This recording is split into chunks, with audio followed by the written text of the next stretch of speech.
Hi everyone, I know you are watching this content to accompany your sleep. So before we start, I want to know where you are watching from and what time you are watching. Also, don't forget to like, comment, and subscribe. Let's jump straight into the story. An American student named Maricela Botella Valadez planned to simply have a good time at a popular nightclub, where she unexpectedly met an aspiring rapper who showed interest in her and suggested they continue the evening in a more intimate setting. However, the new acquaintance was already in a relationship, and a complicated one at that. He was part of a rather unusual love triangle, and the other participants did not appreciate the sudden appearance of the young beauty. Her naive trust cost the young woman her life, but the case turned out to be anything but straightforward. It involved insane jealousy, the desire to cling to fading youth, occult practices, and even an international search for fugitive criminals. Nevertheless, thanks to the Herculean efforts of the investigators, it was possible to find all participants of the crime and establish the role of each. What is known about Maricela? Maricela Botella Valadez was born in 1997 in Seattle, the largest city in the state of Washington. She was the eldest of two children in a family of Latin American descent, raised alongside her younger brother. People described her as a sweet, sociable young woman who always had many friends, performed well in school, and after graduating, became a student at a prestigious university. Furthermore, Maricela was considered truly beautiful, petite, slim brunette with big brown eyes, luxurious hair, and a flawless figure. She always had a host of admirers, loved being the center of attention, enjoyed lively parties where she could have fun, and cherished every day. On Saturday, October 3rd, 2020, the student flew to Dallas to meet up with old friends. However, by Monday morning, she planned to return. Her brother was supposed to meet her at the airport on October 5th, after which they would head to the university together, but the plane arrived without her. The search for the missing student, when all the passengers from the flight arriving from Dallas had left the airport, her brother realized that Maricela was not among them. Concerned, the young man tried to call his sister, but her phone was turned off. He then called their parents to inform them about the situation. Since Maricela was a serious and responsible young woman, it was out of character for her to disappear without warning and not show up for university classes. The family started calling her friends in Dallas, trying to find out where she might have gone and where she was last seen. It turned out that the night before, she had been partying at one of the city's most popular clubs, where she met a black man named Chuck. The pair danced, enjoyed themselves, and had alcoholic drinks, after which they disappeared together. Maricela was not seen again, and her phone went unanswered. The information seriously alarmed and frightened her parents, so they immediately decided to report her disappearance to the police. It turned out that the young woman had indeed bought tickets for a flight to Seattle, but for some reason she had not boarded the plane. No one had seen her since that night, and no one knew where she might be. It was necessary to find out who Maricela's new acquaintance was, where they had gone, and whether she had gone with him willingly. Examining footage from external surveillance cameras located around the club, law enforcement officers saw the missing student leaving with a young man whose face could not be clearly seen on the video. According to the footage, she appeared to be walking with him voluntarily. The pair got into a black Audi car and drove off in an unknown direction. The mysterious new friend. Since the disappearance of 23-year-old Botella Valadez, several days had passed, and she had still not contacted anyone, nor had she logged into her social media accounts, and there were no transactions on her bank cards. The police needed to identify the stranger she had left with as soon as possible to understand where to look for them. One of her missing friends mentioned that her companion was possibly named Chuck, but that information was insufficient. Soon, thanks to the street camera footage, it was possible to determine the direction the car had traveled. Additionally, it turned out that the pair had stopped at a supermarket, where they also appeared on camera footage. Both looked happy, smiling, and showing affection for each other. The young woman picked out several drinks and candies, and the young man paid for everything at the checkout using a card in the of Charles Beltran. Thus, it became clear who Maricela had left with. Beltran was a 31-year-old musician, and even considered a rising local rap star. However, the man had a criminal past, having been incarcerated twice for robbery and armed assault. He had served less than 3 years, and was released on parole. Recently, the young man's career was on the rise, and he was even preparing to release his own music album. It was soon discovered where Charles lived, and by checking the cell phone carrier's data, it was revealed that the missing student's phone had been active at that fatal night's location. However, the house was owned by a woman named Lisa Dyke, and the musician was just renting a room from her. The very strange house. When police accompanied by an FBI agent assigned to investigate the girl's disappearance visited the address, the house was empty. They were only able to contact Lisa Dyke by phone as she claimed to be out of state on business. She confirmed that Charles Beltran had been renting a room in her home, but claimed that he moved out a couple of weeks ago, and she had no knowledge of his whereabouts since. Since law enforcement was unable to locate or contact the sole suspect, they obtained a warrant to search the house where he had lived. What awaited them inside was a collection of unexpected and frightening discoveries. The house was in chaos, with disorder and unsanitary conditions prevalent.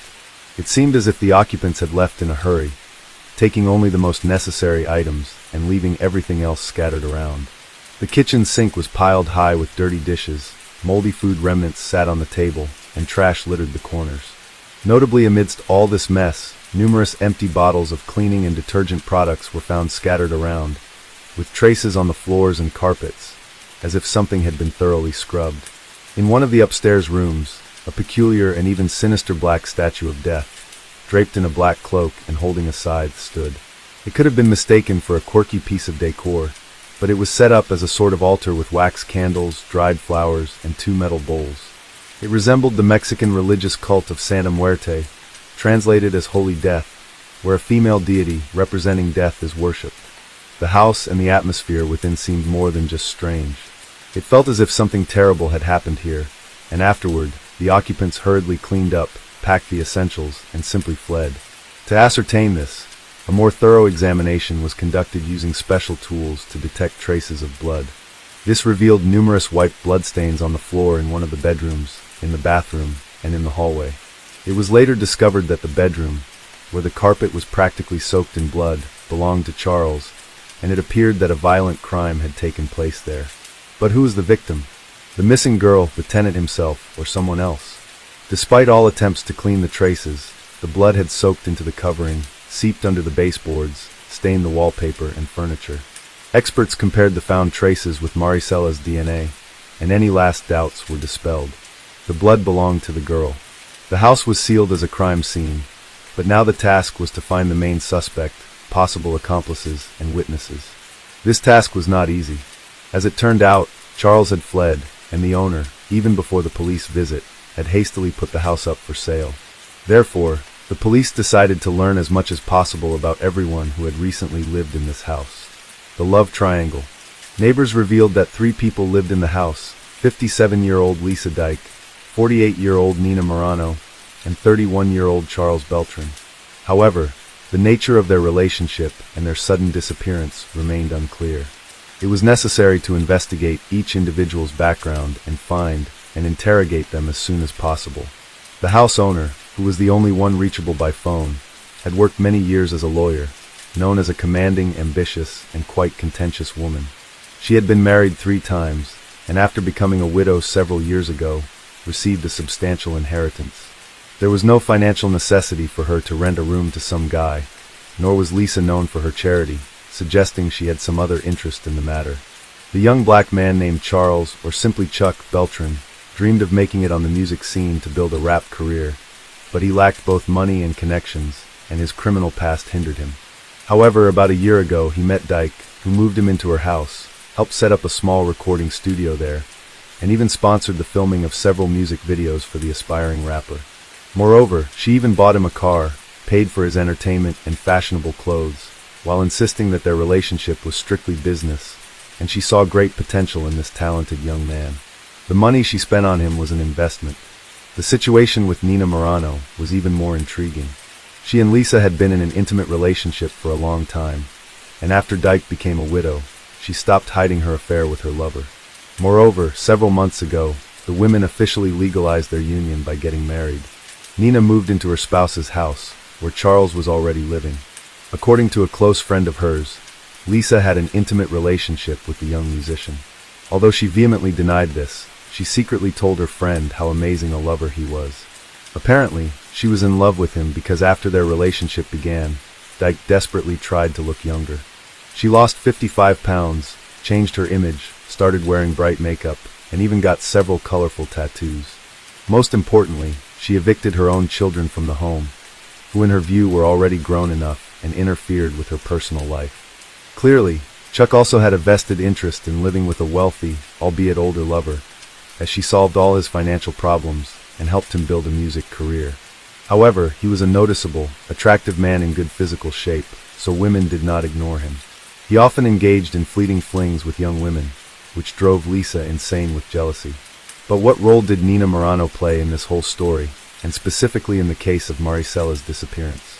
According to the same close friend, Lisa's spouse was part of this strange love triangle, and was the only woman with whom Dyke not only allowed her young lover to sleep, but even insisted on it. Nina was also a successful lawyer and a very affluent woman. Thus, this trio lived in pleasure, sparing nothing. Interestingly, after their wedding, both women took the boy's last name, so the house was occupied by Charles, Lisa, and Nina Beltran. Where did the house's inhabitants vanish to? It was discovered that since the student's disappearance, no one had been seen at the house where her blood was found. Lisa was only contacted once. She answered a few questions, stated she was in another state, and thereafter her phone went unanswered. Nothing was known about the fate and whereabouts of Nina, as well as the main suspect, Charles. By tracking mobile phone signals, it was determined that on the night of October 5th, all three inhabitants, as well as the missing Maricela, were in the house. By early morning, their device signals had moved to a suburban area of Dallas, in a fairly deserted wooded area. Then the signals disappeared, and a few days later, Lisa only responded from her second work phone, which later also became unreachable. The mutilated remains. Using geolocation data from the mobile devices, the route taken that night by the sought-after group was traced, and the stops they made were identified. It was presumed that somewhere in this area, they might have disposed of the missing student's body. This defined a broad search radius, but the area was vast and difficult to navigate, so progress was slow despite efforts. Closer to the new year, the search operation was halted as neither the body nor any clues were found. However, in March 2021, a local hunter wandering through the woods stumbled upon a human skull that appeared relatively fresh. He promptly reported his find to the police, and the remains were soon brought to a forensic laboratory for necessary examinations. Dental records confirmed that the body belonged to the Seattle student who had been missing for nearly half a year. However, the advanced state of decomposition and damage caused by wild animals made it impossible to establish the exact cause of death. Notably, several characteristic marks on the bones suggested knife wounds, but it was unclear whether these were the fatal injuries. The arrest of the first suspects. Soon after the grim discovery in the forest, authorities managed to track down Lisa, who had moved to Florida with Nina and rented a house in Miami by the ocean. Unfortunately, only Nina could be apprehended, while her spouse, learning about the situation, hurriedly went into hiding. There were no traces of Charles, although he periodically communicated with former girlfriends via messengers. In her last correspondence, Dyke mentioned that the young woman's body had been found and warned everyone to be extremely cautious as the police were on their trail. Nina, now incarcerated, refused to provide any information, claiming she knew nothing about Maricella's fate. Meanwhile, Lisa, using all her connections, attempted to hire a good lawyer for her spouse. It also emerged that while in Florida, Nina had put her house in South Carolina up for sale, trying to liquidate it as quickly as possible. It was likely that the women needed the money to continue hiding or to leave the country altogether. A month later, authorities successfully located and arrested Lisa, after which both women were transported back to Dallas. Initial interrogations yielded no results, and a bail of $500,000 was set for each suspect. They managed to post the significant amount and were released under house arrest. However, the women were fitted with tracking bracelets, which allowed their whereabouts to be monitored. A bold escape attempt. In August of the same year, police traced Charles to Utah, hiding at the house of one of his ex-girlfriends. The woman, who was raising a 5-year-old son fathered by Beltran, was so pleased that the child's father had returned to her that she didn't question the reasons for his unexpected decision. The arrested man initially refused to testify or cooperate with the police. He still hoped that his wealthy lover, using her money and connections, would hire a good lawyer for him and help him avoid prison. But soon the situation drastically changed. On Christmas Eve of December 2021, the tracking bracelets worn by Lisa and Nina, who had been released on bail, suddenly went offline. Due to holiday chaos and high activity, it took until the next day to send a squad to their location, but by then the suspects were nowhere to be found. It soon turned out that they had been meticulously planning their escape for months, and by the time the police went after them, they had already illegally crossed the border into Mexico. From there, they flew to South Korea, and their trail was lost in Cambodia. The FBI was once again involved in the investigation, working with the Cambodian police and immigration services to track down the fugitive suspects. The women came under law enforcement's radar after withdrawing a large sum of money from an ATM. They tried to pay in cash everywhere to avoid revealing their whereabouts. ATM cameras helped identify the fugitives, and another camera on a neighboring building captured the license plate number of the car they arrived in. This information led to who took the police to the house rented by the extravagant foreigners. The women were rearrested and extradited to the U.S. in February 2022, where justice was to be served. This time, bail was denied, and they were sent directly to jail. Charles's candid confessions. By then, Chuck had fully realized that his lover was not going to save him from prison, and was only concerned about herself, leading him to express a desire to cooperate with the investigation and start providing information. His account of the events of that dreadful night horrified many. Beltran confessed that he had been in an intimate relationship with the homeowner, Lisa, and her spouse, Nina. According to him, he engaged in these relationships for money and the opportunity to advance his music career. He harbored no warm feelings towards these women, and often indulged in affairs with young and attractive women, which he never hid. While Nina was indifferent to his actions, Lisa sometimes became wildly jealous. On the fateful night of October 5, 2020, Chuck met a young student named Maricela at a nightclub. The beautiful, slender girl immediately caught his attention, and it seemed he caught hers as well. After spending several hours drinking cocktails and dancing, he invited her over, and she agreed.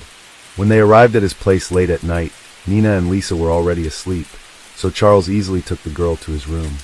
There, the couple engaged in intimate activities and later fell asleep. According to the suspect, in the middle of the night, Lisa entered his room, and seeing the young beauty asleep next to him, flew into a jealous rage. She went to the kitchen to grab a large knife, then returned and leaped onto Maricela, repeatedly striking her. Charles claimed he was awakened by the noise and was disoriented at first, still somewhat intoxicated. When he finally turned on the light, he was confronted with a horrific scene. Maricela's body had slid to the floor next to the bed, where she had bled out. At that moment, Nina entered the room. They just stood there for a few minutes, and nobody attempted to help the victim. When Chuck regained his composure, he realized that the crime might be pinned on him since he had a criminal record, and his influential lovers could escape punishment. That's why, he said, he agreed to help dispose of the body and cover up the crime. Charles stayed with friends for several days, and when he returned to collect his belongings, he noticed that the bloodstains on the floor and carpet had nearly disappeared. Lisa told him that she and Nina had taken care of everything and destroyed the evidence of the crime. Nevertheless, all three decided it was best to leave town for a while and watch from afar what would happen next. Lisa Dyke Beltran's version. Lisa's lawyer insisted that his client had no motive to attack the girl and take her life. She claimed that her relationship with Chuck was strictly business, and she viewed his promising music career as a good investment. Who he slept with or flirted with never concerned her. As a key argument, the defender pointed out that Dyke had recently entered into marriage and was happy with Moran.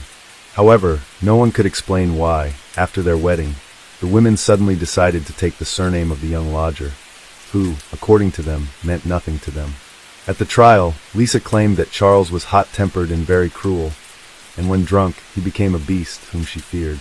According to her, that night he brought a new girl from the club, but after they became intimate, an argument erupted and Chuck, in a fit of rage, grabbed a knife. She and Nina ran to the noise and tried to separate the couple, but it was too late. Marcella was dead. They helped dispose of the body and clean up the scene under the threat of becoming his next victims. Witness testimonies. Lisa's friend, who testified in court, claimed that Lisa was literally obsessed with Chuck and had repeatedly confessed to her an uncontrollable desire to eliminate any girl who got close to her young lover.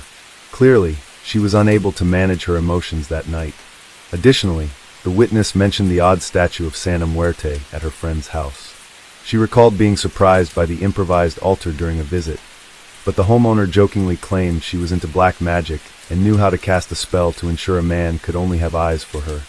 However, it seems the ritual failed, and the woman resorted to using a knife. Another witness, a real estate agent approached by the women shortly after the incident, testified that they were eager to sell several properties they owned as quickly as possible.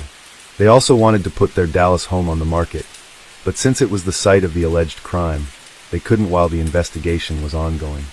The situation escalated when the remains of the missing girl were discovered, after which Lisa and Nina were ready to sell the property at half price just to get the money quickly.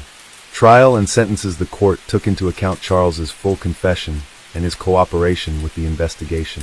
However, the situation for the fugitives worsened after their attempt to flee to another continent. In March 2023, Lisa Dyke Beltram was found guilty of the brutal crime against 23-year-old Maricela, concealing evidence and attempting to flee. She was sentenced to life imprisonment without the possibility of parole. As for Charles Beltram and Nina Moran, they fully admitted their guilt and agreed to cooperate with the investigation. They were only found guilty of concealing evidence. Nina was sentenced to 7 years in prison, but could be released in 3 years due to good behavior. Charles, previously convicted on multiple occasions, was sentenced to 12 years in prison, with the possibility of parole after serving 8 years. Milford is a charming coastal city located in Connecticut, United States. Situated on the Long Island Sound, it offers picturesque views and a vibrant community. Covering an area of just over 25 square miles, it has a population of over 50,000 people. Known for its beautiful beaches, Milford attracts visitors and residents alike who appreciate its scenic landscapes and waterfront activities. The city boasts a rich history dating back to colonial times, with a blend of historic architecture and modern amenities. The people of Milford would never know that a tragedy was about to befall there in 2022. But first, let's uncover the layers of her past. Julie Minogue entered on July 19, 1982, in the charming town of Goshen, New York. She was blessed with loving parents, Gerald J. Minogue and Sandra Barish Doper, who nourished her alongside her 2 siblings, sister Allison Barati Corcoran and brother Peter Gerald Minogue. Growing up, Julie thrived academically, attending the esteemed Monroe Woodbury schools and later graduating from Monroe Woodbury High School. She further pursued her education at Orange County Community College, expanding her knowledge and embracing new experiences along the way. After college, Julie Minogue became a devoted medical assistant at Connecticut Coastal Obstetrics Gynecology and found joy in various aspects of her life. She embraced an active lifestyle, which was regularly engaging in running and walking to keep herself energized. However, her true passion lay in being a mother to her 2 sons, Nicholas Keith Turner and Sean Michael Turner. The details about her marriage and husband are unknown at this point. Julie's dedication and love as a single mother were remarkable, shaping the strong bond shared among them. Julie Minogue found love once again in 2017 and got into a relationship with a man from Roxbury named Ewan Anthony DeWitt. Together, they welcomed a son in 2019 named Luke Anthony Minogue into their lives. However, as time passed, difficulties arose in their relationship, which led Julie to make the decision to leave Ewan in 2021. She moved with her sons to a condo on Salem Walk in Milford, and their well-being remained her top priority. In 2022, Nicholas, the eldest son, was 21 years old and had bravely served his country in the Coast Guard, while Sean, at 17 years old, was a vibrant young man and was thriving as a high school senior. Her son with Ewan, Luke, was 3 and a bright light in their household. Julie herself was 40, and all seemed well for her and her 3 boys. But tragedy was waiting just around the corner. Late at night on December 6, 2022, 17-year-old Nicholas Minogue was startled awake by chilling screams. He didn't wake up at the first noise, and he dismissed it thinking that it could just be echoes from the neighborhood. But the cries were growing louder and more urgent, and he realized something was terribly wrong. Concerned about his mother's safety, Nicholas rushed down the stairs. As he descended, amidst the darkness, he caught a glimpse of a chilling scene. A man wielding an axe and his mother lying on the floor, her body drenched in blood. In the midst of the chaos, Nicholas heard the haunting words, "You didn't believe me," ringing in his ears. In a panic, the teenager raced upstairs and swiftly locked the door, determined to keep himself safe. He dialed 911 and urgently reported the horrifying scene which had unfolded before him. Determined to provide an extra layer of protection, he quickly placed a sturdy chair behind the locked door. With his heart pounding, he opened his window, desperately reaching out for help. Within minutes, police officers arrived and entered the house, but the teenager, gripped by fear, leapt out of the window. That's when he heard Milford PD's shouts and realized it was not the intruder. Eventually, the authorities found the courageous teen and ensured his safety. In a devastating discovery, the police entered the kitchen to find Julie Minogue lying in a pool of blood on the floor. Her face and skull had been injured by multiple deep cuts. A chilling sight awaited them as they spotted a large axe resting on the stove nearby, carrying evidence of horrific crime. Meanwhile, in the living room, Julie's young son Luke, who was 3 years old, sat on the couch, completely stunned and unresponsive. Not a tear nor a word escaped him, as if he was frozen in shock. The officers stayed by his side and offered him comfort and support until additional officers arrived at the scene. Following her tragic demise, Julie's body was carefully transported to the Connecticut office of the Chief Medical Examiner for a thorough examination. After conducting a meticulous autopsy, the medical examiner determined the cause of her death to be the chopped wounds and blood impact injuries on the head, torso, and extremities. The detailed findings provided crucial evidence regarding the nature of the attack, shedding light on the tragic circumstances surrounding her untimely demise. As the police took custody of the axe found on the gas stove, they meticulously combed through every inch of the area as they were determined to uncover any potential evidence that could lead them closer to the perpetrator. Inside the house, they embarked on an extensive search, carefully examining each room for any clues that could shed light on the heinous crime. The commotion attracted the attention of concerned neighbors who gathered nearby. The atmosphere was tense as the community was eager to support the investigation in any way they could. Amidst the growing crowd, a helpful neighbor came forward with an unexpected piece of evidence: Ring camera footage from outside his house at Longmeadow Complex. The police eagerly seized the opportunity, hoping that the footage might hold a crucial clue. As they watched the footage, they witnessed an unsettling sight: an individual walking with an axe in hand closely resembling the description provided by Nicholas. The discovery sent a wave of anticipation through the investigators as they realized they might have found a significant lead. The police began to look into who this man with the axe could be. That very day on December 6, 2022, a crucial breakthrough took place when a concerned woman called the police, recounting a chilling phone call from her son.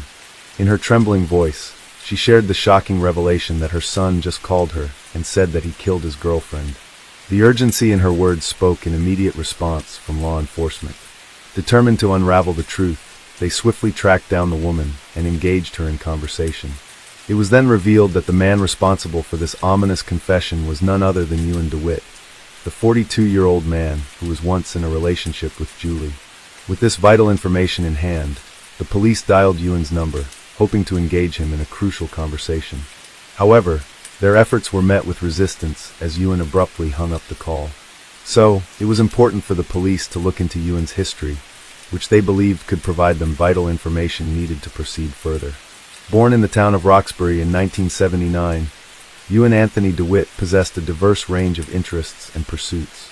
As a talented athlete, he pursued his passion for ice hockey and even reached the level of playing semi-professionally. Ewan's thirst for knowledge led him to obtain a bachelor's degree in history from Siena College, showcasing his intellectual curiosity. He was not a person who'd be satisfied from a single vocation, so he also embarked on the journey to become a firefighter. Additionally, Ewan also shared his expertise as a personal trainer.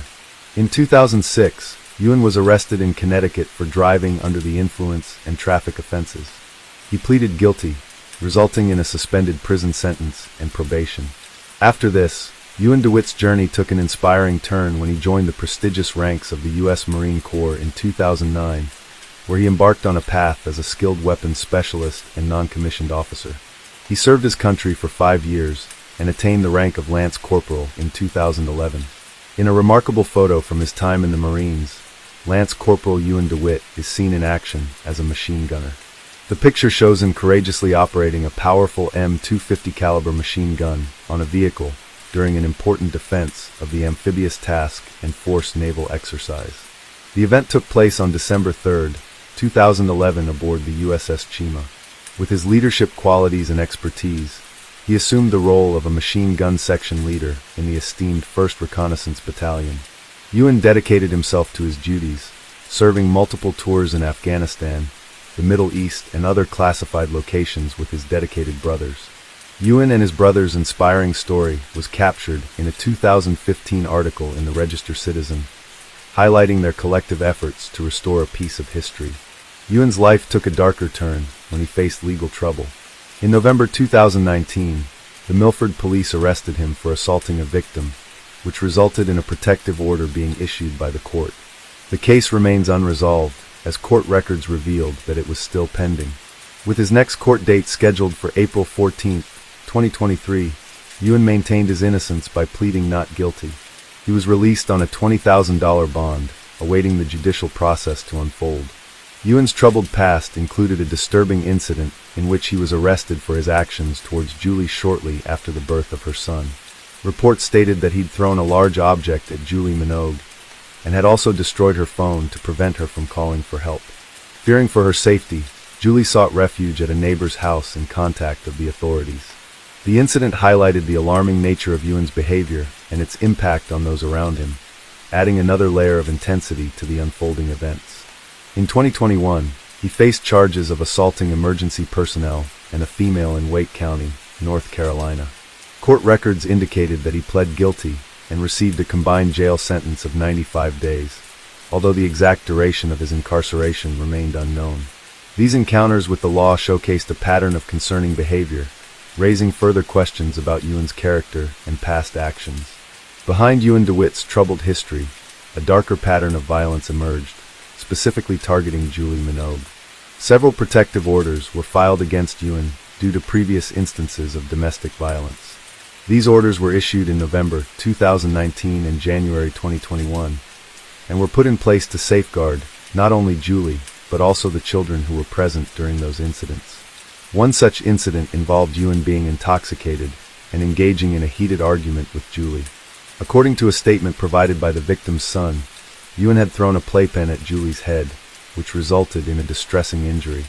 While Ewan was in rehabilitation, Julie took steps to file a restraining order, seeking protection from his harmful actions. Despite this, Ewan was granted visitation rights, which left a lingering sense of unease and concern about the safety of those involved. In addition to their troubled relationship, Julie and Ewan DeWitt found themselves entangled in family court cases beginning in 2021. It all began when Julie filed a petition for child support for their son Luke in August 2021. In October 2021, a judge ruled in her favor and ordered Ewan to provide financial support. As tensions continued to escalate, Ewan took Julie to court in December 2021, seeking resolution regarding visitation rights. The court intervened and granted supervised visitation for Ewan in April 2022, with a scheduled hearing in April 2023 to further address the matter. These legal battles shed light on the complexities and challenges faced by Julie and Ewan as they navigated their post-relationship dynamics. As the investigation progressed, new details were revealed that on November 14, 2022, just 3 weeks before her death, Julie took a decisive step by visiting the Milford Police Department to file a complaint against Ewan. She alleged that he bombarded her with over 200 text messages within a span of just 2 days, despite the existence of a protective order that explicitly forbade him from contacting her. Officer Scott Nablin listened to Julie's concerns and diligently collected evidence of the text messages from her phone, further solidifying the case against Ewan. In a heartfelt plea for protection, Julie Minogue expressed her deep concern for her safety and the well-being of her children in a sworn affidavit submitted on November 17, 2022. Determined to put an end to the ongoing abuse, she stated, "I don't believe I should endure this mistreatment any longer." Fearful of the consequences, she detailed the relentless harassment she faced. Julie Minogue also wrote in the document that Ewan has got himself into a lot of trouble with drugs and alcohol, and I'm scared he's going to kill me. Officer Nablin, resolute in his pursuit of justice, meticulously crafted an arrest warrant alleging Ewan's violation of the protective order. The document, filled with crucial details, was reviewed by supervisor, ensuring its accuracy and validity. They made sure that the arrest warrant application contained the requisite probable cause to support the charge that the text messages sent by Ewan DeWitt violated the modified protective order that was issued on January 15, 2021. On November 21, 2022, the court reopened the warrant application and made its way to the Milford State's Attorney's office. However, the story took an unexpected turn as the Assistant State's Attorney, committed to thoroughness, sent the warrant application back to Officer Nablin and requested further information before proceeding. In this delicate dance between law and justice, every step forward demanded meticulous attention to detail. However, on December 1st, 2022, Julie Minogue successfully obtained a civil restraining order from a judge. In the hearing, which lasted about an hour, Julie presented evidence of the text messages Ewan struggles with substance abuse, mental health issues, and a history of violence. She expressed concern for Ewan's well-being, describing his bipolar rage and erratic behavior, and emphasized the importance of him receiving proper treatment and therapy. Julie firmly believed that Ewan should not be allowed around anyone until he'd received the necessary help and support. Recognizing the imminent danger she faced, a no-contact restraining order was swiftly issued on December 1st, 2022, providing a legal shield against any further interaction with Ewan. But this order took a darker turn when, 5 days later, Ewan killed Julie with an axe in her condo. Now, all the evidence indicated that Ewan was the main focus of the investigation, and the search for him intensified as the police tirelessly canvassed the area around the Salem Walk condominium, leaving no stone unturned. Their efforts led them to a dive bar on Ocean Avenue in West Haven, where they sought the assistance of the local community. They approached patrons, informing them about the ongoing investigation and urging them to notify the authorities if they spotted Ewan to it. It was during this concerted effort that two observant individuals caught sight of a person who matched the suspect's description. Eager to aid the investigation, they immediately flagged down the police, providing crucial information about the suspect's whereabouts. Engaging with one of the witnesses, who preferred to remain anonymous, the police learned that the individual had witnessed someone resembling the suspect wandering around the parking lot for a brief period. Eventually, the suspect entered a food truck located in the parking lot. Acting swiftly, the police converged on the scene. Without incident, they apprehended Ewan DeWitt on December 6, 2022, bringing him into custody and moving one step closer to uncovering the truth. The police initiated a rigorous interrogation of Ewan about the early hours of December 6, 2022. Initially, Ewan maintained a stoic silence, withholding vital information. However, after hours of intense questioning, a breakthrough occurred. Ewan finally confessed to the gruesome act of taking Julie's life with an axe. He revealed that he'd silently entered the house through the kitchen window, concealing himself in anticipation of his victim's arrival. When Julie eventually entered the kitchen, he launched an attack, wielding the axe with deadly intent. It was during this horrifying moment that Nicholas, Julie's son, descended the stairs and confronted the scene. Overwhelmed with fear, Ewan fled, leaving the axe behind on the gas stove. Ewan's admission sent shockwaves through the investigation, bringing forth a chilling account of the tragic events that unfolded that night. During Ewan's initial court appearance in State Superior Court in Milford on December 7, 2022, Assistant State Attorney Alana Paul informed the judge about new developments in the case. She revealed that Ewan had fully admitted to the incident. But even without that admission, she believed the evidence against him was substantial. Attorney Paul highlighted the presence of surveillance footage and the testimony of Julie's son, who had observed part of the incident.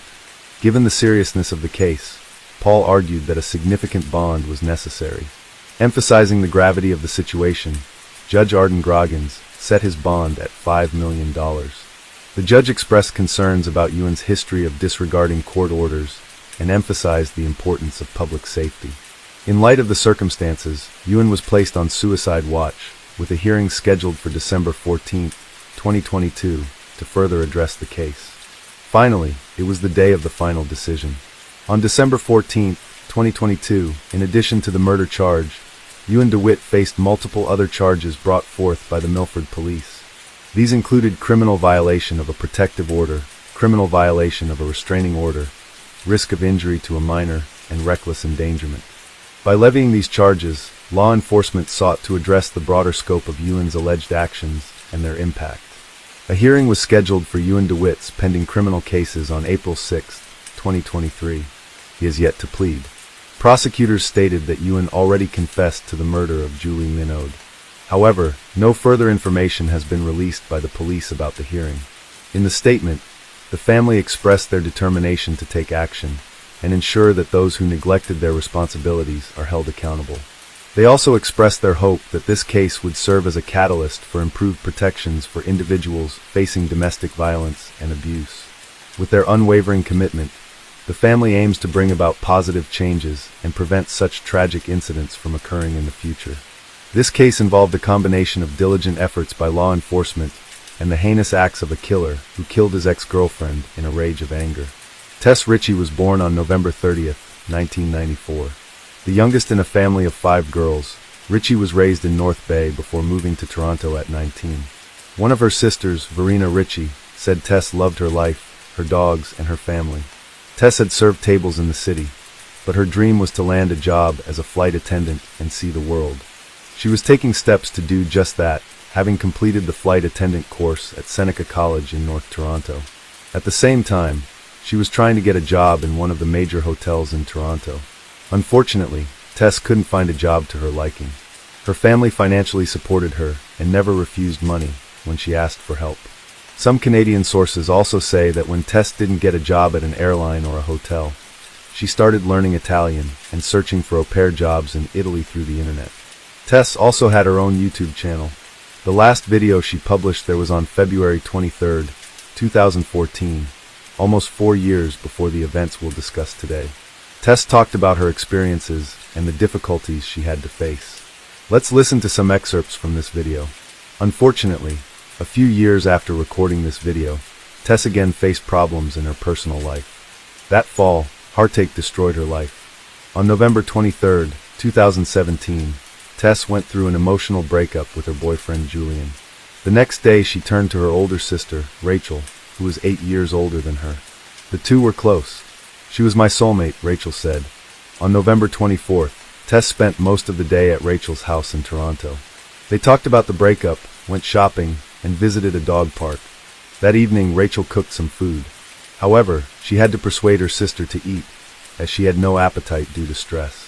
Despite this, Tess made plans for the night. She decided to meet an old school friend named Riley Samar. Like Ritchie, Samar was from North Bay. She had moved to Toronto in the summer of 2017.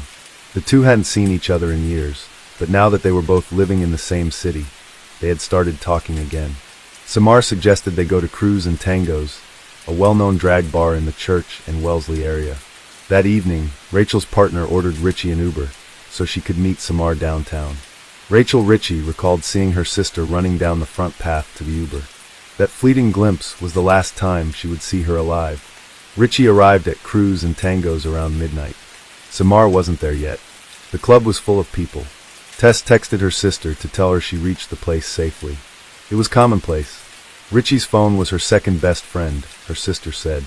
The following morning, Rachel Ritchie sent her younger sister a text message. She didn't expect to hear back immediately, considering Tess had been out the night before. By 6:30 p.m., Rachel still hadn't heard from her. Soon after, she noticed that none of her texts had reached Tess. Rachel tried calling, but all the calls went straight to voicemail. Her mother, Christine Hermiston, also tried to contact Tess, but her phone was off. Christine received a message saying that Tess had ordered an Uber at 4:02 a.m. However, soon after she canceled it. When registering an Uber account, Tess indicated her mom's credit card. Hence, Christine received a message every time her daughter used a taxi. Tess always kept in touch with her family. So when her phone did not turn on during the day, they began to suspect something could have happened to her. She usually had her phone on at all times. Rachel asked her partner to check her sister's apartment in Scarborough. At the same time, she started contacting her friends. It was about 9 p.m. on Saturday. Tess was still missing. Her family had a bad feeling about all this. Rachel started calling hospitals and also contacted the police. By the evening of the following day, the police had no news for Tess' family. Several officers tried to find out where Tess Ritchie might be, but no one had seen or heard from her in the last 2 days. On Monday, Tess' mother Christine and one of her sisters traveled from North Bay to Toronto to participate in the search. They were putting up and handing out flyers with Tess' picture, hoping someone might have seen her. The family did everything in their power. As for the police, they unfortunately did not show their best side when investigating the disappearance of Tess, but we'll talk about this a little later. At the same time, it turned out that Tess' friend Riley, with whom they visited the bar together, returned home safely after that night. When they asked Riley if she knew where Tess had gone, She said she and Tess had drunk a lot, which resulted in the bar's security asking them to leave. They left the bar shortly after 2:00 in the morning and went to Wellesley Street to eat something. On the way there, they met a guy who eventually went with them. Riley couldn't remember his name. On Wellesley Street, they ordered hot dogs. Tess wanted a vegetarian hot dog, which ended in a conflict with the seller. Tess believed they gave her a hot dog with meat. Riley admitted that her friend took mustard and sprayed the vendor cart with it, after which she, Tess, and the guy with them had to run to Dundonald Street. While there, they saw a woman on the house porch and started talking with her. Her name was Michelle Teep. Their conversation lasted about 20 minutes. Tess told Michelle that she had recently broken up with her boyfriend and shared how hard it was for her. Michelle tried to support Tess. Moreover, they even exchanged phone numbers. Teep said Richie seemed like someone trying to have a good time, but when she looked into her eyes, she saw sadness. The breakup with Julian appeared to be weighing her down. I told her everything does get better, and just to hang in there, Teep said. At 4 a.m., Riley received a text from her boyfriend asking her to come home. She said goodbye to Tess and walked towards Yonge Street and then home. Tess was disappointed that Riley had left her. At 4:02 a.m., she ordered an Uber. Thus, one can assume that after her friend left her, Tess decided to go home too. The driver arrived at 4:14 a.m., but Tess wasn't there. On Wednesday, November 29th, just one day before Tess's 23rd birthday, Christine again distributed flyers with her daughter's picture in the area where people last saw her. Knowing that Riley had parted with Tess on Dundonald Street, Christine decided to explore this area. She turned to Brazeau, a nurse who worked at St. Michael's Hospital, as their daughters had been friends since elementary school in North Bay. Together, they set out to find Richie amid a growing search effort and social media push to locate her. That's when Brazeau made a haunting discovery. Peering into the bottom of an outdoor stairwell in a construction site at 582 Church Street, Brazeau immediately recognized Richie's body lying on the concrete. In 2017, this building was under reconstruction and partially fenced. It looked like this. I went into complete shock, horror, disbelief. I couldn't process or make sense of what I was seeing, Brazeau said through tears. I was terrified. Dust from a nearby gravel pile lay like soot on her body. Brazeau let go of the staircase railing and walked backward down the gravel driveway toward Church Street. Hermiston was farther up the sidewalk by that point, unaware that her daughter's body was so close by. Brazeau began to call out to her. "Christine, come back here," she said. "There's a girl in the stairwell. You've got to come back." Hermiston turned, raced down the driveway, and stopped dead at the stairwell. After a few moments, she started screaming and asking God for help. Tessa's death became a heartbreaking challenge for her whole family. They found her body just 300 yards from the bar where she spent time before she disappeared, and just 20 yards from where her friend Riley last saw her. It raised a lot of questions about the work of the police. After all, her body was a couple of blocks from the bar all this time. However, after Anne and Christine found Tessa's body, an anonymous police source provided the press with new information. Allegedly, Tess advertised her intimate services via the internet and worked in a strip club. The grieving mother said Toronto police didn't do enough to search for Richie because they assumed she was an escort. It was horrifying to read that. Hermiston replied angrily at what police sources told the media after her body's discovery. She was not making a living in the sex trade industry. It's a blatant lie. They leaked that so it would look like she lived a high-risk life and was in a laneway with somebody, and it wasn't their fault. Although Tess did work as a waitress at a strip club, she quit less than 2 weeks after they hired her. As for intimate services advertisement, it was just an account on a dating site. Even though they had found Richie's body, there was no explanation for what happened to her.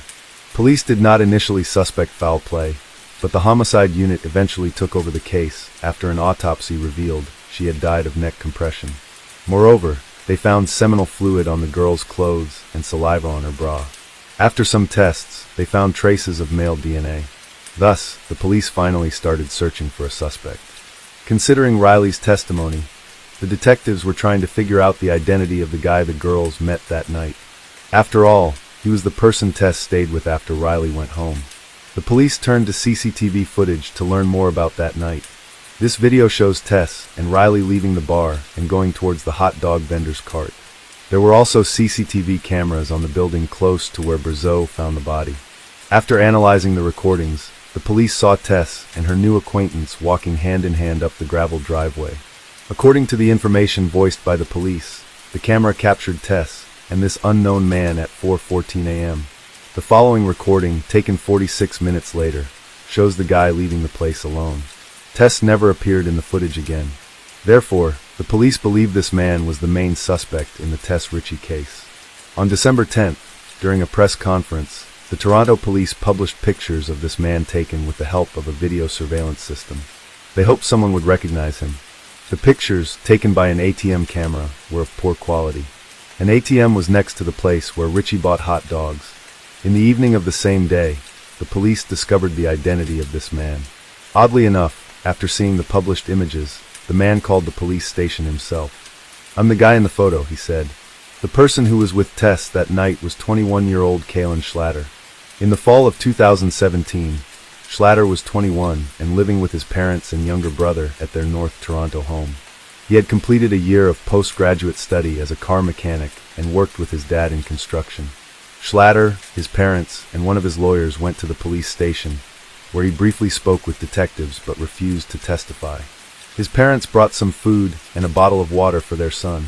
In the end, they provided police with some crucial evidence. While still at the police station, Schlatter threw an empty water bottle into a trash can. The police promptly seized it and sent it for forensic medical examination. It took some time, but eventually, they determined that the DNA sample on the bottle and DNA samples extracted from seminal fluid and saliva found on Tess Ritchie's body belonged to the same person. Police planned an undercover operation to monitor Schlatter for several weeks, but the DNA results accelerated the process. Schlatter was arrested around 11 p.m. on February 4, 2018, after watching the Super Bowl with his family at the Cineplex Cinemas Queensway in Etobicoke. They took him to 13 Division and placed him in a holding cell at 3:19 a.m. on February 5th. Two other men were locked in holding cells on either side of him. Schlatter had no idea both were undercover cops, and that he was about to give them an abundance of evidence. The three men sat in separate nondescript holding cells with a combination toilet and sink as well as a bed. Schlatter was locked in a cell between the two cops, with all three men facing the same wall. None of them could see each other, but that didn't stop them from talking for hours. Schlatter told these policemen about his passion for card games and his ability to seduce women. According to him, he has slept with more than 40 women, even though he was only 21 years old. However, he did not mention that he liked both men and women. As it turned out later, Schlatter did not meet Tess and her friend Riley on the street. He was in the same bar as them. That's where he first noticed them. This recording was made shortly before security asked Tess and Riley to leave the bar. Here's Riley and here's Tess. And this is Schlatter.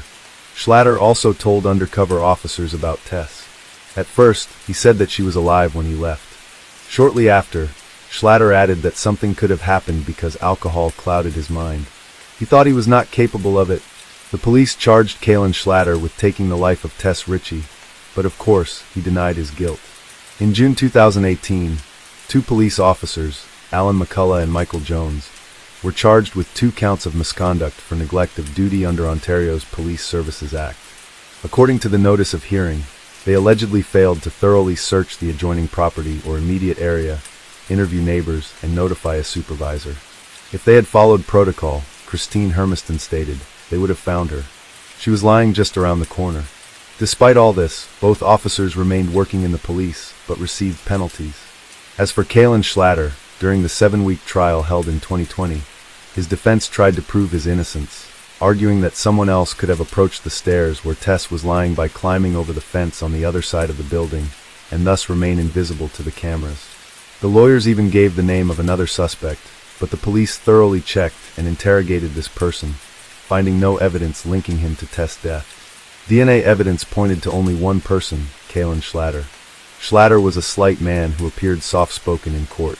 He said he has a speech defect that causes him to slur his words and stutter sometimes. Trying to explain the presence of his DNA on Tess' belongings, he said she offered him to hide from prying eyes. At 4:02 a.m., Tess Ritchie ordered an Uber. The driver arrived at the pickup point at 4:14 a.m., but Tess wasn't there. Instead of letting Ritchie meet her Uber driver, Schlatter again approached her. They sat down on a bench at the corner of Church and Dundonald. Tess seemed a bit more upset from the argument, so I walked over to her to check if she was all right, Schlatter said. He said it was Richie who asked him to sit and talk. It's impossible to corroborate his account, as there is no sound on any security video from the area. Schlatter testified Richie was bummed about her breakup, so he started talking about the dissolution of one of his previous relationships to make her feel better. She listened intently, he said, and even declined a phone call during their conversation. It was a lie. The police examined Tess' mobile phone records and discovered no one had called her during their conversation. Later on she asked if it's okay if she kisses me, Schlatter said. We stand up and give each other a hug and kiss. These words could not be confirmed either, since there weren't any kisses on the CCTV footage available to the police. According to Schlatter, Richie asked him to follow her to the driveway at 582 Church Street and down into the property's outdoor stairwell. The prosecution considered these words a lie because, at that time, the Uber driver was waiting for Tess. They suggested that Schlatter offered to escort Tess to her car, but he was planning something completely different. We will never know what Kaylin Schlatter told Tess Richie as they walked up Church Street to convince her to walk into the dark at 4 a.m. with a man she just met. Schlatter claimed that he and Tess went down the stairs and started kissing. He wanted more, but Tess said they couldn't go any further. According to Schlatter, they kissed for a long time, which resulted in him ejaculating into his pants. After that, he invited Tess to his house, but she refused and said he could leave, which he did. Schlatter continued insisting Tess was alive when he left. It is important to note that all of the above was Schlatter's story, which the police could not verify. Only 2 people knew the truth about what happened that night. One of them was already dead. The prosecution's witnesses at the trial were Riley, a friend of Tess, and Michelle Teep, a woman with whom they talked that night. They both identified Schlatter. Schlatter not only spilled his guts to 2 undercover cops, he allegedly confided crucial details to a cellmate when they were at a Toronto detention center for roughly 2 months in 2018. The man, who can only be referred to as Yes because of a publication ban, has a criminal record spanning decades, including several break-and-enters and a domestic assault. The informant said he initially felt sorry for Schlatter as he was a young man in jail for the first time. That's why Yes invited him to share his cell while the 2 were in protective custody. But over time, Yes soured on his new cellmate. Schlatter would cry himself to sleep at night because he didn't want to do time and because he missed his mommy. And yet he showed no remorse about Richie's death, Yes said. He said Schlatter told him about his kiss with Richie and that he lost control when she said she didn't want to go any further. He couldn't stop and strangled Tess with a scarf. In court, Schlatter flatly denied that those conversations took place. His lawyer called Yes a manipulative, pathological liar. Putting aside all the testimony and relying only on physical evidence, one can conclude that someone strangled Tess Richie, and only one person's DNA was on her clothes, Kaylin Schlatter. In her closing address to the jury, defense lawyer Lydia Riva portrayed Schlatter as a harmless kid and an innocent young man. As hard as it might be to accept, and as uncomfortable as it might make us feel, the criminal justice system can get it wrong, Riva said. Mr. Schlatter was an easy target. He is easy to blame. On March 23, 2020, the jury found Schlatter guilty. The judge sentenced him to life imprisonment with the right to request parole after 25 years. The trial was heartbreaking for Richie's mother, sisters, and other supporters who were at times reeling and crying in the courtroom. While they now have some of the answers they craved for so long, their lives are forever changed. Evil not only took Tess that night, it sentenced her surviving family to a cruel and painful future while robbing the world of so much love and potential, said Richie's sister Verena. Tess was the heart of my family, and we will forever be incomplete. In June 2020, Tess Richie's family sued Schlatter, the police, and others because of the psychological devastation they experienced after Tess's death. Do I want to just go in the house and hide and let it go? Absolutely. But can I? Absolutely not. I can't because I can't get it out of my head that they let her lay there for 4 days, said Christine Hermiston. That image is seared in her mind forever, Hermiston said, adding that she should not have needed to travel from her home in North Bay, Ontario to Toronto to do the job of the police. Tess was the glue of the family, and her death has torn everyone apart, her mother said. We have trouble looking at each other. We feel like we all let Tess down. We feel a lot of guilt, and that's why we're continuing to fight on behalf of Tess, because we're not going to let her down again. They are seeking a total of $20 million in damages, including punitive damages. Sometimes, facing a harsh truth is better than the torment of not knowing. That's exactly what Maria Leone believed when her 16-year-old daughter vanished without a trace. Initially, everyone clung to the hope that the girl would be found alive. But time went on. Those hopes began to fade. Maria started praying that her daughter would be found, even if she wasn't alive, so she could lay her child to rest properly. Yet, no one anticipated how dreadful the resolution would turn out. The case involving the murder of young schoolgirl Melanie Stacy Amaya shook Colombia with its brutality and shocking outcome. The most horrifying element was that those involved were ordinary teenagers who had recently been romantically linked. Let's delve into this grim story from the beginning to understand how a love-struck boy transformed into a cold-blooded killer who executed his ex-girlfriend. We will also examine any adult oversights and consider whether this tragedy might have been preventable. Who is Melanie Stacy Amaya? Our focus today is on her life and untimely demise. Born on February 21, 2002, in the small town of San Rafael in northern Colombia, she was the eldest daughter in a modest family consisting of Maria Leone and William Amaya. 2 years later, they welcomed another daughter named Natalie. From an early age, both girls were very close-knit, sharing secrets and developing strong bonds with their mother. Melanie showed creative talents early on. She drew beautifully and had an innate passion for cosmetics. She loved painting her dolls' faces along with those of her mother and sister and even friends, declaring she'd become a stylist and makeup artist someday. Academically gifted too, she did well at school where teachers described her as talented and driven, qualities which made her both sociable and friendly. She could light up any room. Naturally charismatic, it wasn't surprising that Melanie had many friends inside and outside school. Her attractive appearance garnered attention, aided by her adept use of cosmetics. But life took a hard turn when Melanie turned 14. Her parents filed for divorce then, but managed to separate amicably while keeping warm relations intact. Father kept close ties with his daughters, offering both financial support and active involvement in their lives. About 6 months later, Maria started dating a man named Ruben Morales, whom she soon married. Following their wedding, the family relocated to Medellin, a major city in Colombia. Here, Ruben had secure employment, and the girls found ample opportunities for education and personal growth. The stepfather developed an excellent relationship with his teenage stepdaughters. He readily invested in their education and hobbies, ensuring the girls enjoyed a more comfortable life. Treating them as his own daughters, he surrounded them with care and attention. During high school, Melanie began exhibiting a challenging, somewhat rebellious nature. She became seriously interested in music and even contemplated leaving school to focus solely on this passion. Dreaming of becoming a DJ, she requested a mixing desk for her birthday. Additionally, she had several large tattoos on her arms, back, chest, and leg, bold and brightly colored.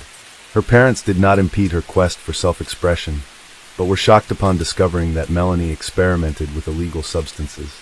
Beneath her unconventional behavior and appearance experiments was an individual who ultimately led to her demise. On her 14th birthday in 2016, Melanie decided to host a party inviting all her friends along with a DJ. Lacking funds for hiring a professional musician, but receiving contact information from acquaintances, Melanie reached out to 16-year-old Miguel Angel Perea, an aspiring yet talented disc jockey. After some deliberation, the birthday girl decided to call him. Miguel proved exceptionally talented and possessed notable charisma. He captivated young Melanie completely. Then, after celebrating her birthday, they continued communicating. Within weeks, teenagers were frequently seen together strolling through parks or around the city streets. Melanie introduced him as her boyfriend. They quickly became inseparable while displaying mutual affection, holding hands tenderly, demonstrating their feelings openly wherever they went. Miguel came from quite modest, or rather poor means, but treated his young girlfriend respectfully and admirably. Captivated by both respect, genuinely almost instantly charming when meeting, introducing himself warmly towards parents, earning acceptance, fostering no interference, supporting relation. Over time, he increasingly spent more time at the residence tied to his passport, integrating into the family dynamic. Miguel once confided in the girl's parents about difficulties at home. His mother disapproved of his involvement in music lessons, leading to a conflict that ended with him being physically harmed and subsequently evicted from his home. Maria offered him shelter temporarily until things could stabilize, not realizing the potential implications of introducing a disruptive influence into their family environment. Consequently, Melanie and Miguel began cohabitating. Initially, they experienced a harmonious period lasting 6 months, during which both teenagers appeared elated by their newfound togetherness. However, as time progressed, Miguel revealed aspects of his character that had an adverse impact on Melanie. Her academic performance deteriorated noticeably. Her behavior and appearance became increasingly provocative.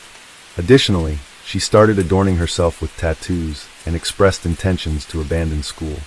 With time, disagreements between the couple became frequent. While they initially attempted to resolve these conflicts outside the family home, such disputes eventually occurred openly within it. A significant concern for Maria arose upon discovering that her eldest daughter was involved in illegal substance use supplied by Miguel. In response to this revelation, Maria initiated a serious conversation with Melanie, who admitted tearfully to limited experimentation with drugs and promised never to engage in such behavior again. Despite deciding it was best for Miguel to leave due to his negative influence on their daughter, Melanie intervened on his behalf, assuredly promising improved conduct for both herself and Miguel moving forward. Reluctantly acquiescing after some deliberation proved to be another misstep for Maria and Ruben, as troubling signs soon emerged. Unexplained bruises on their daughter's body were evident, but consistently attributed by Melanie either sports activities or clumsiness rather than implicating her boyfriend's actions. 6 months later, a significant incident occurred. During a heated argument, Miguel assaulted the girl so severely that she needed medical attention. Maria wanted to file a police report for assault and bodily harm, but Melanie discouraged her, stating she would deny everything and refuse to accuse her partner. Melanie's parents tried to separate the couple and forbid them from living together. However, Melanie threatened to run away with him if their relationship was obstructed in any manner. This toxic relationship persisted for over 2 years until Melanie recognized it was detrimental to her well-being. In early May 2018, another intense quarrel erupted between the teenagers, escalating into physical violence. This time, Melanie took initiative and told Miguel their relationship was over. She demanded he pack his belongings and leave her home immediately, or she would contact the police about the abuse she endured. Miguel complied with her demands, but later asked for forgiveness. Despite this, he could not let go emotionally.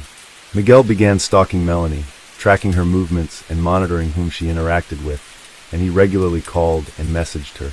His messages ranged from declarations of love and apologies to death threats.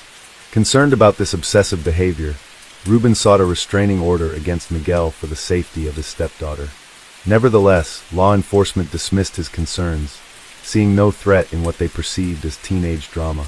Maria also reached out to the prosecutor's office, citing potential danger posed by Miguel. However, authorities did not take her seriously either. They assumed incorrectly that an 18-year-old young man wouldn't harm his ex-partner, a belief rooted in unfamiliarity with his true nature. Mysterious disappearance of a schoolgirl. Almost 2 months had passed since the couple's separation. Miguel seemed to have calmed down and was no longer looking for meetings with Melanie. The girl lived her old life. Her grades at school improved noticeably. She met with friends and practiced music. Her parents also no longer had reason to worry. They tried to the former boyfriend of their daughter from their memory and forget him like a bad dream. On June 28, 2018, Melanie was excited to attend a birthday party for her close friend.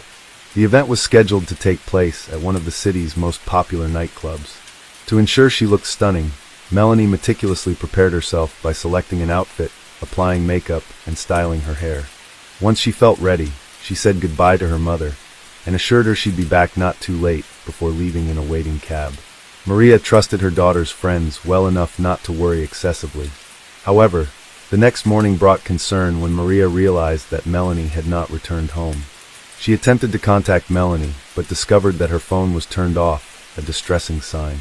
Despite this, Maria tried to stay calm by telling herself that teenagers might have simply lost track of time and that Melanie's phone battery could be dead. Around lunchtime, Maria called Isaac and was shocked to hear that Melanie never arrived at the party. None of their friends had seen or heard from her either. Frantic with worry, Maria began calling all of Melanie's friends and classmates. Unfortunately, no one could provide any useful information about her whereabouts since she left the house. In response, Maria promptly contacted William, Melanie's father, and he rushed over immediately. Together with Ruben, the stepfather, they went to file a missing persons report at the police station. However, they encountered bureaucratic indifference, as authorities noted that it is necessary to wait 24 hours and suggested that Melanie might just be asleep at a friend's place post-party. Refusing to waste precious time waiting passively for answers, the parents along with Ruben decided on taking swift action themselves. They mobilized relatives and friends in their search efforts by contacting all known acquaintances and visiting familiar places where she might have gone, while also distributing hundreds of flyers around the city, hoping for leads on Melanie's location. The next story we're sharing is about the Eerie Miller case. Bruce Miller was truly a kind man who carried the full weight of responsibility on his shoulders. He worked tirelessly, often without rest, to support his family, never holding back. His life was dedicated to making his wife happy. He was her supporter, her protector, and her source of stability. But in a cruel twist of fate, instead of being rewarded for his dedication and love, he became the victim of a ruthless crime. Bruce fell prey to the dark side of the internet. His feelings for Sherry grew after he hired her and helped raise 3 children with her. They eventually fell in love 2 years later, and this emotion completely consumed him. Bruce decided to adopt her children to create a united family and home for them all together. However, Sherry concealed her true intentions. While Bruce believed in their bright future together, she led a double life and deceived him. The computer Bruce bought for Sherry turned out to be more than just a gift. It became an instrument in her dreadful scheme. Instead of using it for business growth, she used it to plan his murder. Sherry came to realize that divorce wouldn't bring her desired wealth, and so she resorted to drastic measures by manipulating Bruce's feelings and using him as an instrument in her cruel plot. This case could be seen as one of its kind, a pioneering example where online interactions played a critical role in criminal activity. Perhaps this marked one of the first instances when internet communication became pivotal in legal proceedings. A fascinating development indeed. In today's era, such cases are increasingly common compared to times when the internet was nascent and people were unaware that everything they did online could be tracked or restored. Sherry, like many others at that time, had no idea that deleted messages could be recovered later on. It also highlighted how dangerous it is chatting with strangers online, and just how much one's life can change due to this form of communication. There are always individuals who find themselves unexpectedly at center stage, plunged into worlds full mysteries, intrigue, and Bruce surely counted among those people. A person whose story is packed with secrets, unexpected turns. Born on July 26, 1951 in Flint, Michigan. During younger years, Bruce worked as mechanic at General Motors factory, but later changed course, opening own business salvage yard, deal-told cars, reselling spare parts, despite handling large cash sums, dealing different social groups, still known generous, kind-hearted individuals, sometimes even bent law falsifying license plates. Though rarely done, didn't have many romantic relationships. Followed marriages, both ending divorce, finally meeting fate, bringing final love. Sherry Miller. Sherry often displayed unusual habits, behavior, according to her friends. She would act as if she were creating a new identity on the internet, while engaging in flirtatious conversations with strangers. People's opinions were divided. Some believed Bruce was aware of it, but chose to ignore it, finding easier to maintain the status quo. Bruce valued his marriage and cherished the provided by Sherry, along with his efforts to adopt her 3 children. Sherry also aimed to preserve their marital bond. She had affection for Bruce and appreciated the appealing lifestyle he offered, even after she had misused his credit cards shortly following their wedding. This did not perturb Bruce much. Their relationship was as volatile as Sherry's personal life itself. They maintained a working routine during the day and spent intimate moments at night. Amid this familial bliss, Sherry's online alter ego began to emerge alongside her growing confidence. Her chat interactions became increasingly explicit, often focusing on sexual topics with various men under different aliases, such as Horny 24 to 21, Love Me Slowly, and I Want to Be Seduced. Rather than sticking with consistent contacts, she preferred engaging with new individuals once boredom set in, initiating cycles of flirting anew each time. As per her own explanation, these interactions were mere playful engagements, a game wherein each new man represented another level of progress that boosted her sense of invincibility. This detached mentality eventually led Sherry down a detrimental path. Amidst her frequent online activities, Sherry encountered Jerry Cassaday, a former police officer residing in Reno, Nevada, and they quickly developed romantic feelings for each other. It seemed Jerry held a special place for Sherry in contrast to previous online acquaintances. Eventually, they even renamed their accounts, Sherry adopting Jerry's fool, while Jerry took on Sherry's fool. Their digital exchanges encompassed everything from casual texting and flirting to sharing nude photographs and exchanging sexually suggestive messages and videos featuring explicit content involving Sherry herself. One must remember that all these exchanges took place back in 1999, when executing such actions involved significantly more complexity compared to today's technological advancements. Jerry was born on October 6, 1960, in Kansas City, Missouri. From a young age, he was passionate about hunting and harbored of joining the FBI. He planned to achieve this by starting with the Montana police. Sherry served as a detective in the homicide department for 9 years, eventually rising to the rank of lieutenant. However, by the end of his tenure, things took a troubling turn. While investigating one case, Sherry uncovered several fraudulent documents within the department. It was clearly an inside job. Acting responsibly, he reported these findings to his superior. Unfortunately, word got out among his colleagues. They branded him a snitch and ostracized him, jeopardizing his career. The situation escalated until it became evident that he was no longer welcome there. After being demoted, Jerry chose to resign from his position in 1994. This had a profoundly negative impact on him.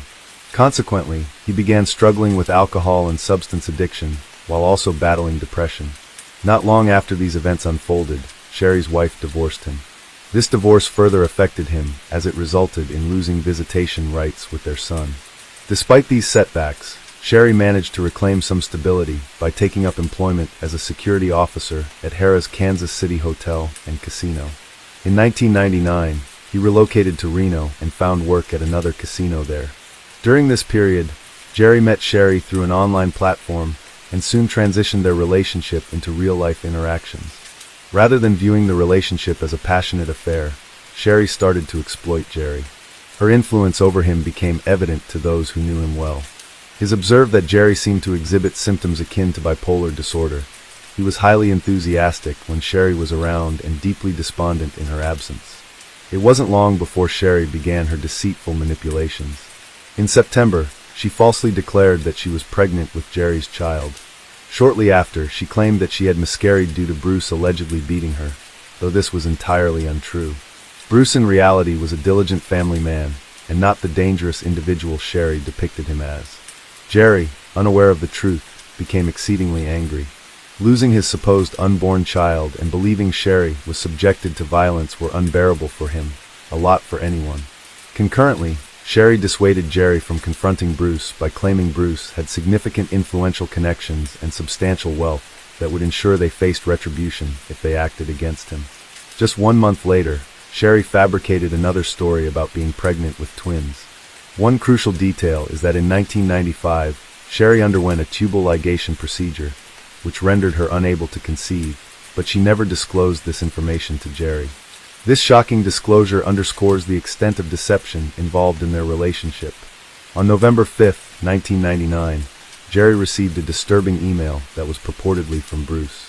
The message stated that Sherry was gaining weight due to the 2 unborn children she was carrying and expressed her desire for an abortion to lose the extra pounds. Jerry, filled with anxiety, attempted to reach out to Sherry, but could only manage a brief text conversation in which she mentioned needing to leave for a few days. The following day brought another message, supposedly from Bruce. This time it informed Jerry that Sherry would be returning home soon, and implied that the abortion had been completed successfully. However, it also indicated that Sherry would no longer be able to conceive. Enclosed in this communication was a staged photograph showing Sherry covered in bruises. Jerry experienced overwhelming rage. He contacted Sherry the next day, and they concluded that the only solution was to eliminate Bruce. They meticulously planned their approach, routes, a parking spot, and the best location and time for executing their plan at the yard. Driven by his mounting anger, Jerry departed from his home towards Michigan that same evening. As Bruce prepared to leave work later, he received a call from Sherry asking him if he could pick up pizza on his way back, a distraction integral to their plot. Engaged in this phone conversation, Bruce did not notice when Jerry approached him from behind and pointed a .20 caliber gun at him before pulling the trigger. Having committed the crime, Jerry returned home, while Sherry set into motion their next phase of cover-up activities. She contacted Bruce's brother, Chuck, expressing concern about Bruce's failure to return home yet. Subsequently, alarmed by her worry, which she feigned, Chuck and his wife rushed over to investigate at the yard, where they discovered Bruce's body with horror before dialing authorities. The authorities first suspected a robbery. Bruce's old friend, John Hutchinson, was their primary suspect right away. John owed his employer over $5,000 and had previously been involved with Shaw. His alibi was weak, and he failed the polygraph test. No surprise the police had their doubts about him. Consequently, John was detained for questioning, but due to insufficient evidence, he was eventually released. Subsequently, the case went cold. Officers initially deemed Sherry's behavior after her husband's death appropriate. They were unaware of what she concealed at the time. Shortly thereafter, she was seen enjoying parties frequently. Moreover, and then, she swiftly secured an insurance payout, sold off the business, and withdrew funds from family accounts, thus becoming wealthy overnight. Amidst her festivities and expenditures, she invited her new partner to reside in the house formerly shared with Bruce. Sherry and Jerry's relationship fell apart abruptly after Bruce's death. That was when Jerry discovered Sherry had fallen for another man. He started to feel immense guilt and reflected on the dreadful crime he had committed alongside her. Having worked for the police for many years, Jerry quickly discerned that he was merely a pawn in Sherry's scheme. She manipulated his emotions to eliminate her husband. It dawned on him that Bruce was truly an innocent man. None of the accusations Sherry had fabricated involved abuse, affiliations, beatings, or children. Even the pictures presented as evidence were dated 1994. 3 months later, on February 11th, Jerry Cassidy chose to end his life. He was found alone in the apartment he rented from his cousin, with a .22 caliber rifle beside him. Among his belongings were letters to his family and a note and briefcase addressed to his lawyer, John O'Connor. When John opened the briefcase, he discovered clear evidence of a crime that sealed Sherry's fate. In addition to various pieces of evidence unearthed after Jerry's death, there was also where Jerry confessed to killing Bruce and placed all blame squarely on Sherry. The note outlined how all available evidence would be handed over to the police. Jerry expressed deep regret and acknowledged his foolishness in being manipulated by Sherry into committing such an act. He revealed that everyone would now understand why he descended into depression. He had been unable to reveal the truth until now. Jerry also claimed that Sherry aimed solely at securing money and eliminating her husband. She succeeded in her goal, but disregarded the harm caused along the way. Following this startling revelation, authorities swiftly apprehended Sherry and charged her with second-degree murder and conspiracy to commit murder. The trial commenced 10 months later, on December 12th. Given the nature of her internet-related crime, public curiosity was exceptionally high. Sherry pleaded not guilty during the proceedings, and her defense attorney suggested that Jerry had fabricated his evidence against her out of guilt. They also attempted to shift the blame back onto JN. During the trial, disturbing messages between Sherry and JN were presented, wherein they discussed using a firearm. It was highlighted that a day after her husband's death, she altered her first name, last name, and address. After Jerry's demise, she repeated this action. The case concluded successfully in court, and after only 2 days of deliberation, the jury delivered its verdict. Sherry Miller was found guilty of second-degree murder, and on January 9, 2001, she received a life sentence in prison. However, several complaints arose from the defense regarding the trial. One notable issue questioned the admissibility of Jerry's letter as evidence. This concern led to such significant implications that 7 years later, in 2008, a judge ordered a retrial for the case.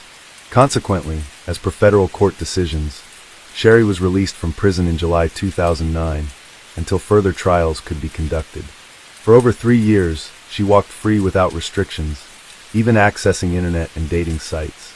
However, many individuals, especially Bruce's and Jerry's families, opposed this release, deeming it due to an absurd technicality. Back in August 2012, the district court reversed its decision, and Sherry returned to prison, where she has remained since. While she was at large, Sherry successfully reconnected with her children. This reconnection had a notably positive impact on her. In April 2016, she wrote a letter admitting guilt despite previously denying it. She explained that her initial denial stemmed from fear, that an admission would hinder her chances of appealing for a retrial. Her attorneys had advised such action. However, they later denied this claim. They asserted that if they had known about her guilt earlier, they would have recommended pursuing a plea deal. Under such circumstances, Sherry would have faced only 15 years of imprisonment, as opposed to the longer term she is currently serving. By then, Sherry had already spent 2 decades behind bars. Notably, during this time, she entered into her 4th marriage with Michael Dinelli. Michael learned about her story through media reports and became interested in her situation, eventually proposing during their first meeting. On June 1, 2011, the Waller family's life took a turn. A woman named Jackie contacted her sister Cheryl, informing her that she was going to pick up her children from her ex-husband, Clay. Jackie planned to return home later that day. However, she never came back, nor did she make any further contact. Worried and unable to reach Jackie, Cheryl became increasingly anxious. By around 7 p.m., Cheryl decided to drive to the police station. Here, she made a startling statement. Cheryl claimed that Clay Waller had killed her sister.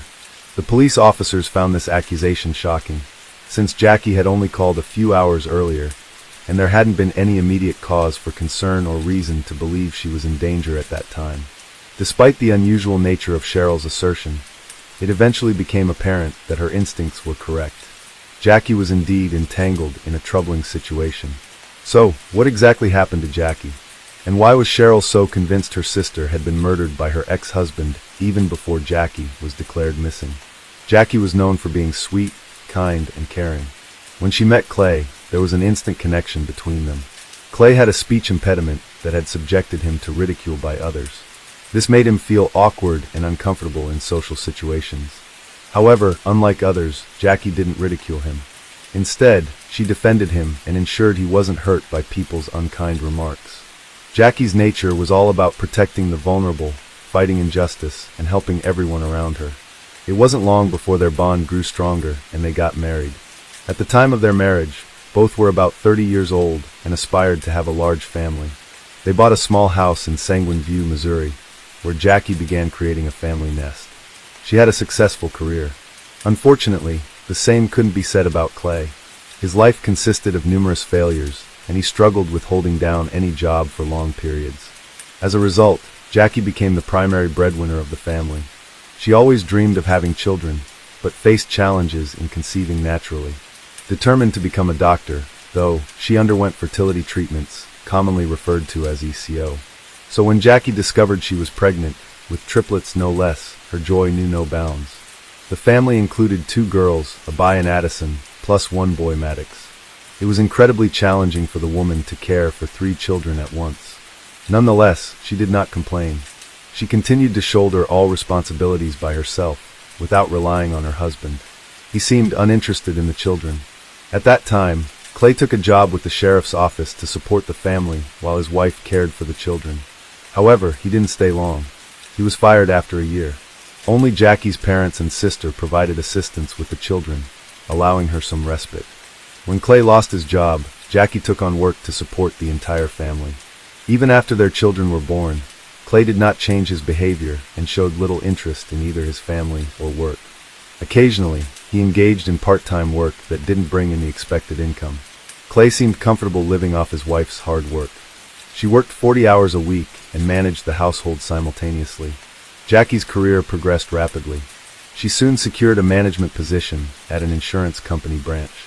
This advancement further relaxed Clay's attitude toward financial responsibility. Instead of appreciating his wife's efforts, Clay mistreated her in various ways. He insulted her frequently, called her worthless, and demeaned her value by stating no one wanted her. His infidelities and abusive actions caused significant distress. Jackie's parents and sister were deeply troubled by Clay's behavior and urged her to divorce him. However, Jackie was reluctant to take such a drastic step at that time and tried to salvage their marriage. Every day brought diminishing hope that their relationship could be saved. Over the next few years, financial difficulties compounded their problems because Clay was not working while Jackie's salary could no longer cover all expenses for their large family. Mounting mortgage debts led to their house being foreclosed upon. The woman decided it was time to move in with sister, seizing upon the opportunity. Her husband then relocated to a friend's place. At this point, their children were a bit older. Jackie faced the tough yet necessary choice to file for divorce.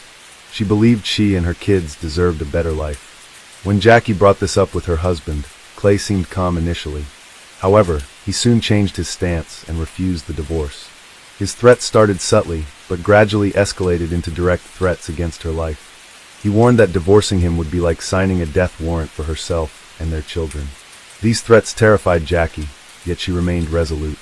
Living under such conditions was no longer an option for her, so she sought ways to end her marriage with Clay. She turned to her family, sharing the troubling behaviors of her husband, and began keeping a diary to document his actions. Jackie also noticed that Clay was stalking her. For the sake of safety, she and her children moved in with her sister during this period. Her kids were only 5 years old and didn't understand the situation fully. Nonetheless, Jackie explained that their current living arrangement was crucial. Time passed, and things began to stabilize as the divorce process neared its conclusion. It appeared that Clay had come to terms with their separation and ceased his harassment towards Jackie. They even started forming new relationships on the side.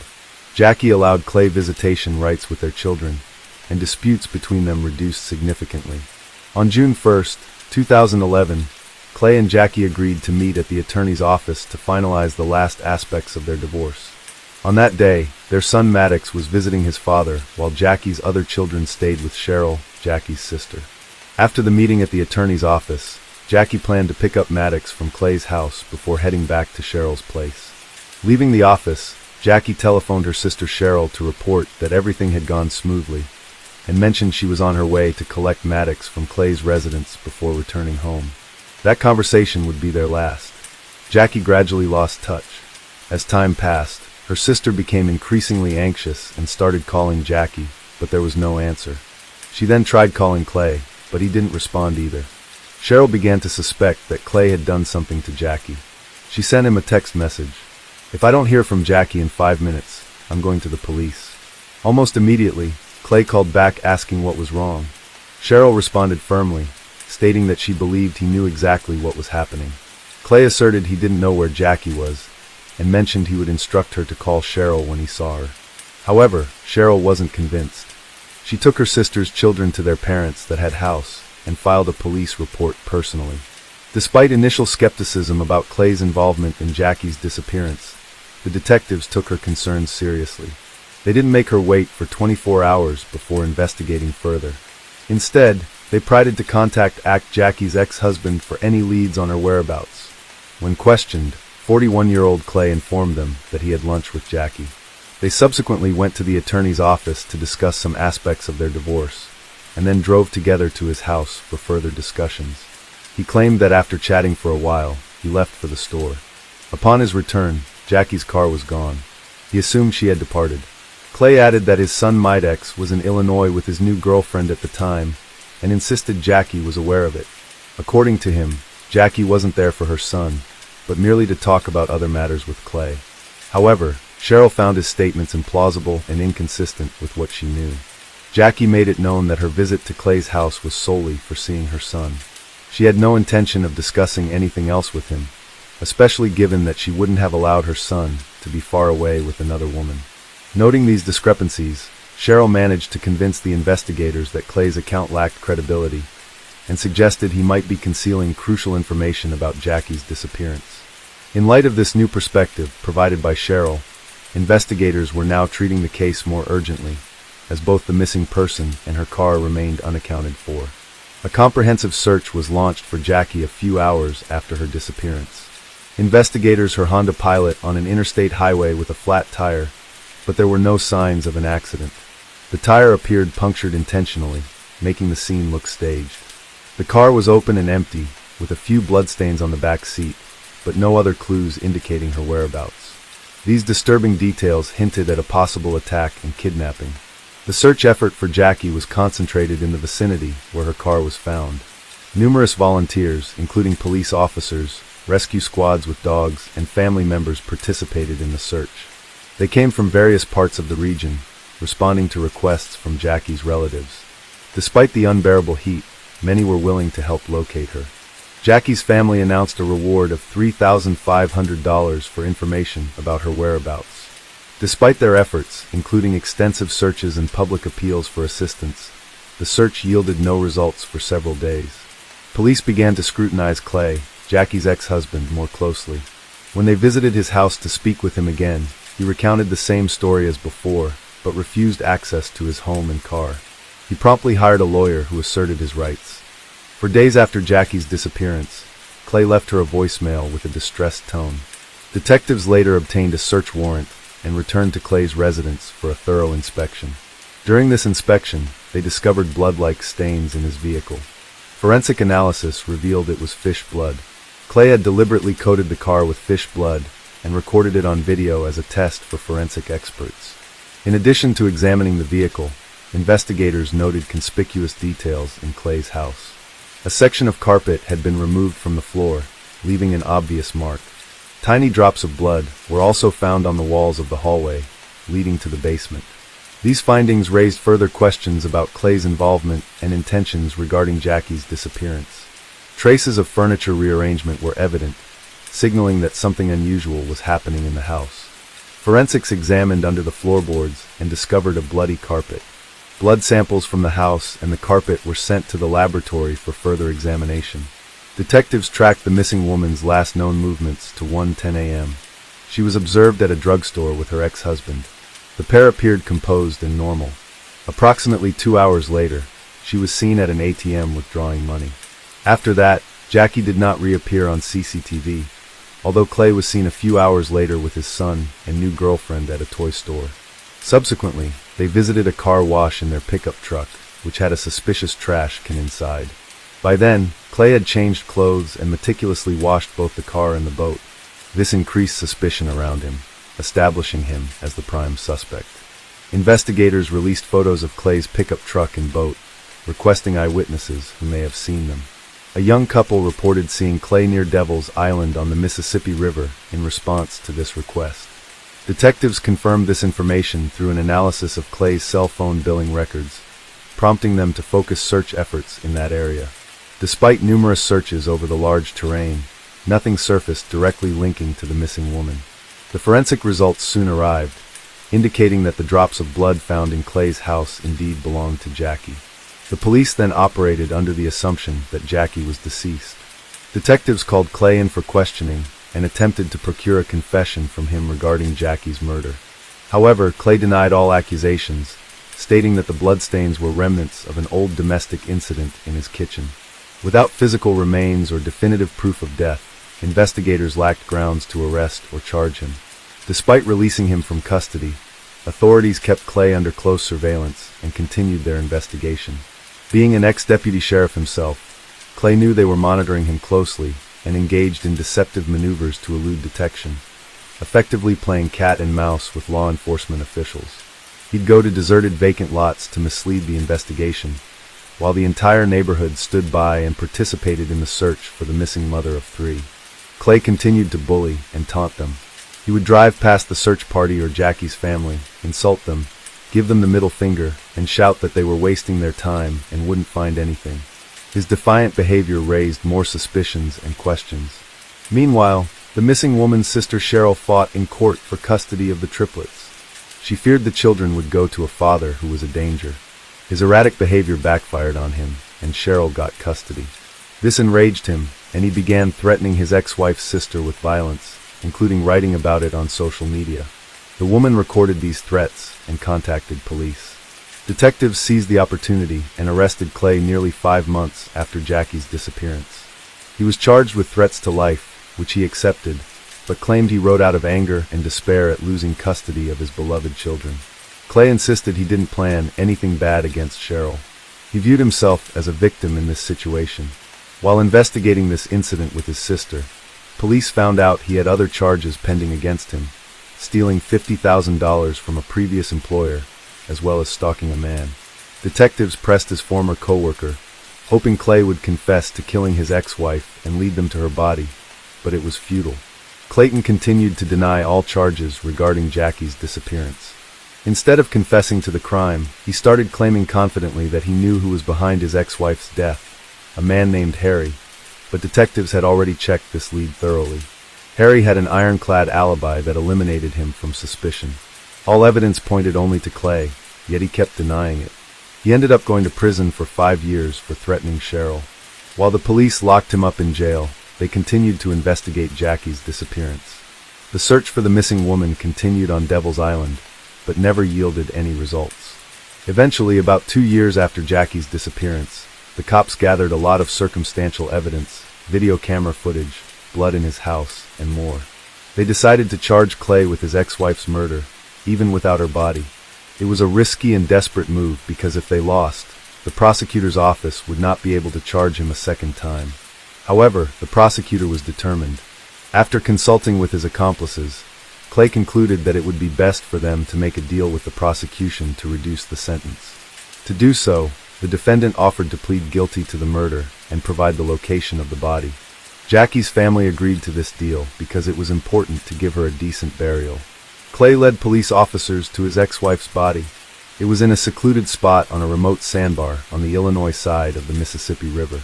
At first, he couldn't remember exactly which tree he had buried her under, but then admitted that he had placed a bag of fertilizer on top of her body. One of the policemen, who was an active gardener, explained that large quantities of fertilizer killed trees. They looked around and found 3 dead trees that were of interest to them. They excavated there, and under one of the trees, they did find Jackie's body wearing the same clothes she had last been seen in. The woman was identified from dental records as Jackie Waller. Finally, Jackie's loved ones recognized that she was definitely dead and found her body. Then they were able to commit her to the ground. The woman's funeral was held on her parents' golden wedding day. Cheryl told their children that their mom was gone, and she had been killed by their father. This event was a great shock to the children because they lost both their mother and father at once. The children developed a deep aversion to Clay and refused to communicate with him henceforth. As part of the agreement, Clay had to officially confess to the murder of his ex-wife and provide specific details. He explained that the initial thoughts of murder began to surface about a year before the tragic event, when Jackie announced their separation. Despite this, he tried to suppress those dark thoughts, as Jackie was the mother of his children. However, he couldn't bear the idea of her taking his children away. He warned Jackie that such actions would have dire consequences for her, but she didn't heed his warning, which he considered her fault. The night prior to the murder, Clay traveled to a secluded area on Devil's Island to dig a grave for Jackie. According to him, their divorce proceedings were generally progressing smoothly. On that particular day, after a visit to their lawyer, they had a conversation in which she suggested they engage in intimacy one last time. They then went back to his home where they talked in the kitchen. While looking for a snack in the refrigerator, Clay accidentally raised his hitting Jackie and causing her nose to bleed. This incident angered her. She stormed out into the hallway where she smeared blood on the walls and started yelling at him that he would never see his children again. At this point, Clay lost control and attacked her. He hit her in the face with his hand and then strangled her. Subsequently, he took Jackie's body out in a dumpster and buried it in the pre-dug grave. Afterward, he meticulously cleaned out both the car and house, took a shower, changed clothes as if nothing happened, and then went on to meet his new girlfriend and son at a toy store. Throughout this process, Clay claimed that everything was driven by impulse and emotion. He did not originally intend to kill Jackie. This contradicted his earlier statement claiming he had dug the grave the day before. However, if Clay did not plan to kill the woman, why would he have dug the grave beforehand? It appeared to be premeditated murder. The medical examiner found multiple skull fractures on the deceased, indicating blunt force rather than a simple beating with fists. No one believed his story. Clay, who showed no remorse for killing his ex-wife, felt jubilant at receiving only 20 years in prison for second-degree murder, with the possibility of early release. The prosecutor, however, had another strategy. Clay's testimony about digging the grave buried him further. He had dug the hole in Illinois while the murder occurred in Missouri. These actions fell under the federal law against domestic violence across state lines, and their violation allowed an additional 35 years to be added to his sentence. Clay Waller will be eligible for parole after serving 85% of his 55-year sentence. It turned out that Clay was unaware of such a law and did not foresee the consequences of his confession. Yet, his atrocities continued. Demonstrating further callousness, he wrote a book detailing Jackie's murder to profit from the tragedy. Cheryl, Jackie's sister, along with her husband, continues to raise Jackie's children with support from their elderly parents. The children have grown up remembering their mother as an exceptional person who remains forever in their hearts. They still harbor anger toward their father and deeply miss their mom. The Inman family projected an image of perfect harmony to those on the outside. They were regular churchgoers every Sunday to Orwood Portsing. Yet within their tight-knit circle, one could fathom what really happened behind closed doors. Back in 3, William and Sandra Inman's paths crossed at church. He was 18, she just 16. Their union received their parents' blessing, leading to marriage. The couple made their home in the modest community of Logan, located in Hocking County, Ohio. Bill Inman possessed strong religious convictions and balanced his job in construction with playing musical instruments for the Sky of Faith Evangelical Church in Nelsonville, Ohio. Sandra took on the role of managing the household. In 1984, they were delighted to welcome their son, William Jr., to distinguish between father and son. The head of the family was called Bill, while the younger one was known as Will. As time passed, William Jr. grew up. At age 17, in 2001, he met a 15-year-old named Summer Cook at church, quite reminiscent of his parents' encounter. Will and Summer maintained a friendship for 3 years before getting married when Summer turned 18 in 2004. The newlyweds began their life together by residing with Will's parents in a spacious house in Logan, Ohio. In that same year, when Bill reached the age of 39, he envisioned himself as a spiritual guide. Transforming his garage into a makeshift sanctuary, he began hosting gatherings there. Despite local skepticism towards this self-declared minister's actions, his enigmatic garage started to attract neighbors first, then their friends, and more individuals seeking solace through prayer and leaving offerings. By 2005, Will and Summer were overjoyed with the birth of their son Alex. Around this time, financial strains began affecting the Inman household, since Bill's religious endeavors were not financially rewarding. This situation led the family to consider relocating to another state in pursuit of better employment opportunities. By 2006, the Inman family had fully resettled in Florida. Both Bill and Will promptly secured employment in hotel construction. Meanwhile, Sandra and Summer dedicated themselves to homemaking and nurturing young Alex. 2 years later, the Inmans made their way back to Ohio from Florida. By then, they had forfeited their Logan home due to an inability to reclaim it, and settled in a rental in Vinton's countryside. Starting a new chapter shortly after their relocation, in 2008 Will and Summer welcomed their second child, a daughter named Kelly. By 2010, their family grew with the arrival of another daughter, Alana. As young parents, Will and Summer often sought weekends away for relaxation and rejuvenation. During these times, Bill and Sandra, always supportive, took on the role of caring for their grandchildren. The weekends were filled with joy as they cherished moments with their 3 grandchildren.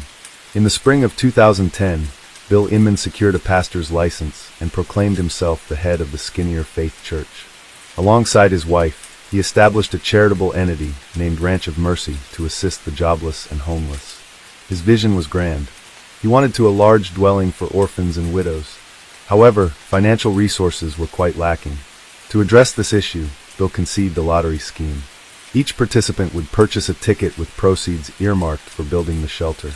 The grand prize was either a house or $200,000 plus 99 other significant rewards. The community became aware of this lottery through news and advertisements.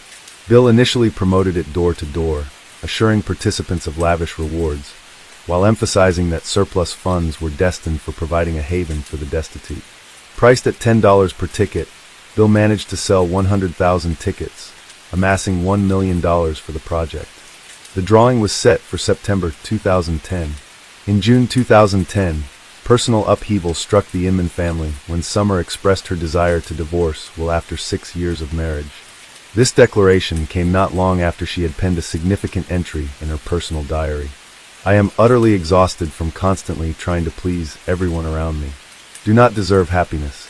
Do I not have the right to love someone and feel that love in return? I'm uncertain if now is the appropriate time, but I feel compelled to share everything with Will. It troubles me deeply, yet he deserves to know the truth. He should be aware that I no longer wish to be with him. I need to be alone to rediscover myself and understand my current identity. At this moment, I feel like a servant, perpetually running around and obeying others' commands. I adore my children with all my heart and would never trade them for anything. However, I don't want them to grow up witnessing their mother merely following orders all the time. I'm unsure how Will might react to this revelation. There's a chance he could become angry, attempt to take the children away, or worse, resort to threats or harm. It's important for our children to see us as equals. I'm aware that Will's parents might turn against me and try to convince me to stay, but such actions won't change anything. Last night, when Will asked me what I wanted, my mind was blank. All I could think of was what I don't want. I don't want to feel unhappy and trapped any longer, but I couldn't bring myself to voice these thoughts. So instead, I sat there in silence. Every day feels like a battle. All I yearn for is rest, to cry and sleep without interruption. But finding a way out of this situation seems impossible at times. My hope is that by the time of my next journal entry, I'll have clarity on how to resolve everything. As the summer progressed, we moved forward with the divorce proceedings. Departing from the Inman residence, I took our son and both daughters along with my personal belongings. We sought refuge at my parents' home. Wanting not to disrupt the children's relationship with their father or grandparents, visits were scheduled regularly for them. 2 months following our separation in August 2010, I began a relationship with Adam Peters while also securing employment at a bank in Logan's downtown area, working in a cleaning capacity due to limited educational background. When September arrived, it marked another significant event, the Ranch of Mercy's house raffle, spearheaded by the Inman family. Although construction on the prize house was supposed to begin, both September and October passed without any progress. No raffle took place, and no explanations were given. The organization didn't seem to rush to refund participants either. By December 1st, 2010, the Inmans got a notice requiring them to leave their rented residence due to significant unpaid rent. In response, Summer and Adam went to collect her remaining belongings from the Inman home. However, they were denied entry. This led Summer to call the police, reporting that her estranged husband was intimidating her and preventing her from retrieving her possessions. When the police arrived, Will and his parents continued to block access. Will even escalated matters by threatening Adam and clashing with an officer. Consequently, Summer filed a legal complaint against Will. She reflected on their relationship, recalling how idyllic it seemed before marriage, but lamenting its drastic change afterward. Will's behavior reportedly became very controlling, affecting everything from her diet to household responsibilities and even intimate aspects of their life. She wasn't allowed to sleep without his approval and was confined at home without access to her phone or keys. Summer revealed Will's aspirations for a large family, his interest in polygamy, and his activities on related websites, including posting inappropriate images.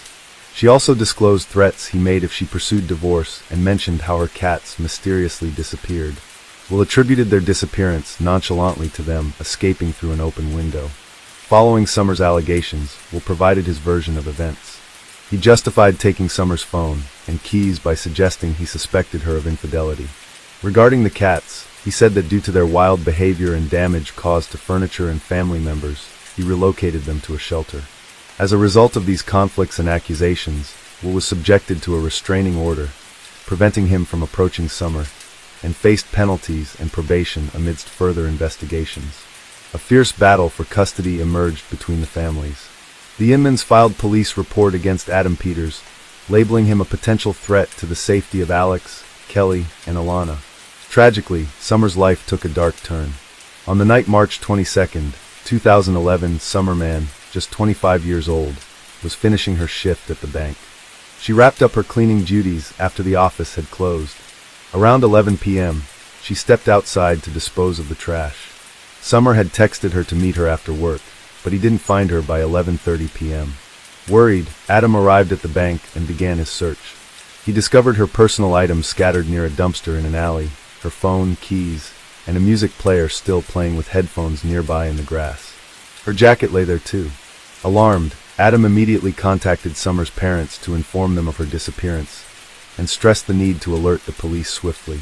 Initially, Summer's parents called the bank, guessing she might have stayed longer for extra work and misplaced her belongings. Security personnel had no clues about her whereabouts. They then contacted Logan police to report Summer missing, emphasizing her punctuality and that she rarely stayed late at work. Police arrived at the scene, where they found Summer's belongings. They heard accounts from 3 eyewitnesses who saw her abduction about an hour earlier. 2 women out for an evening jog reported seeing Summer as she threw out the trash. At that moment, a white Ford Crown Victoria, driven by a blonde woman, approached.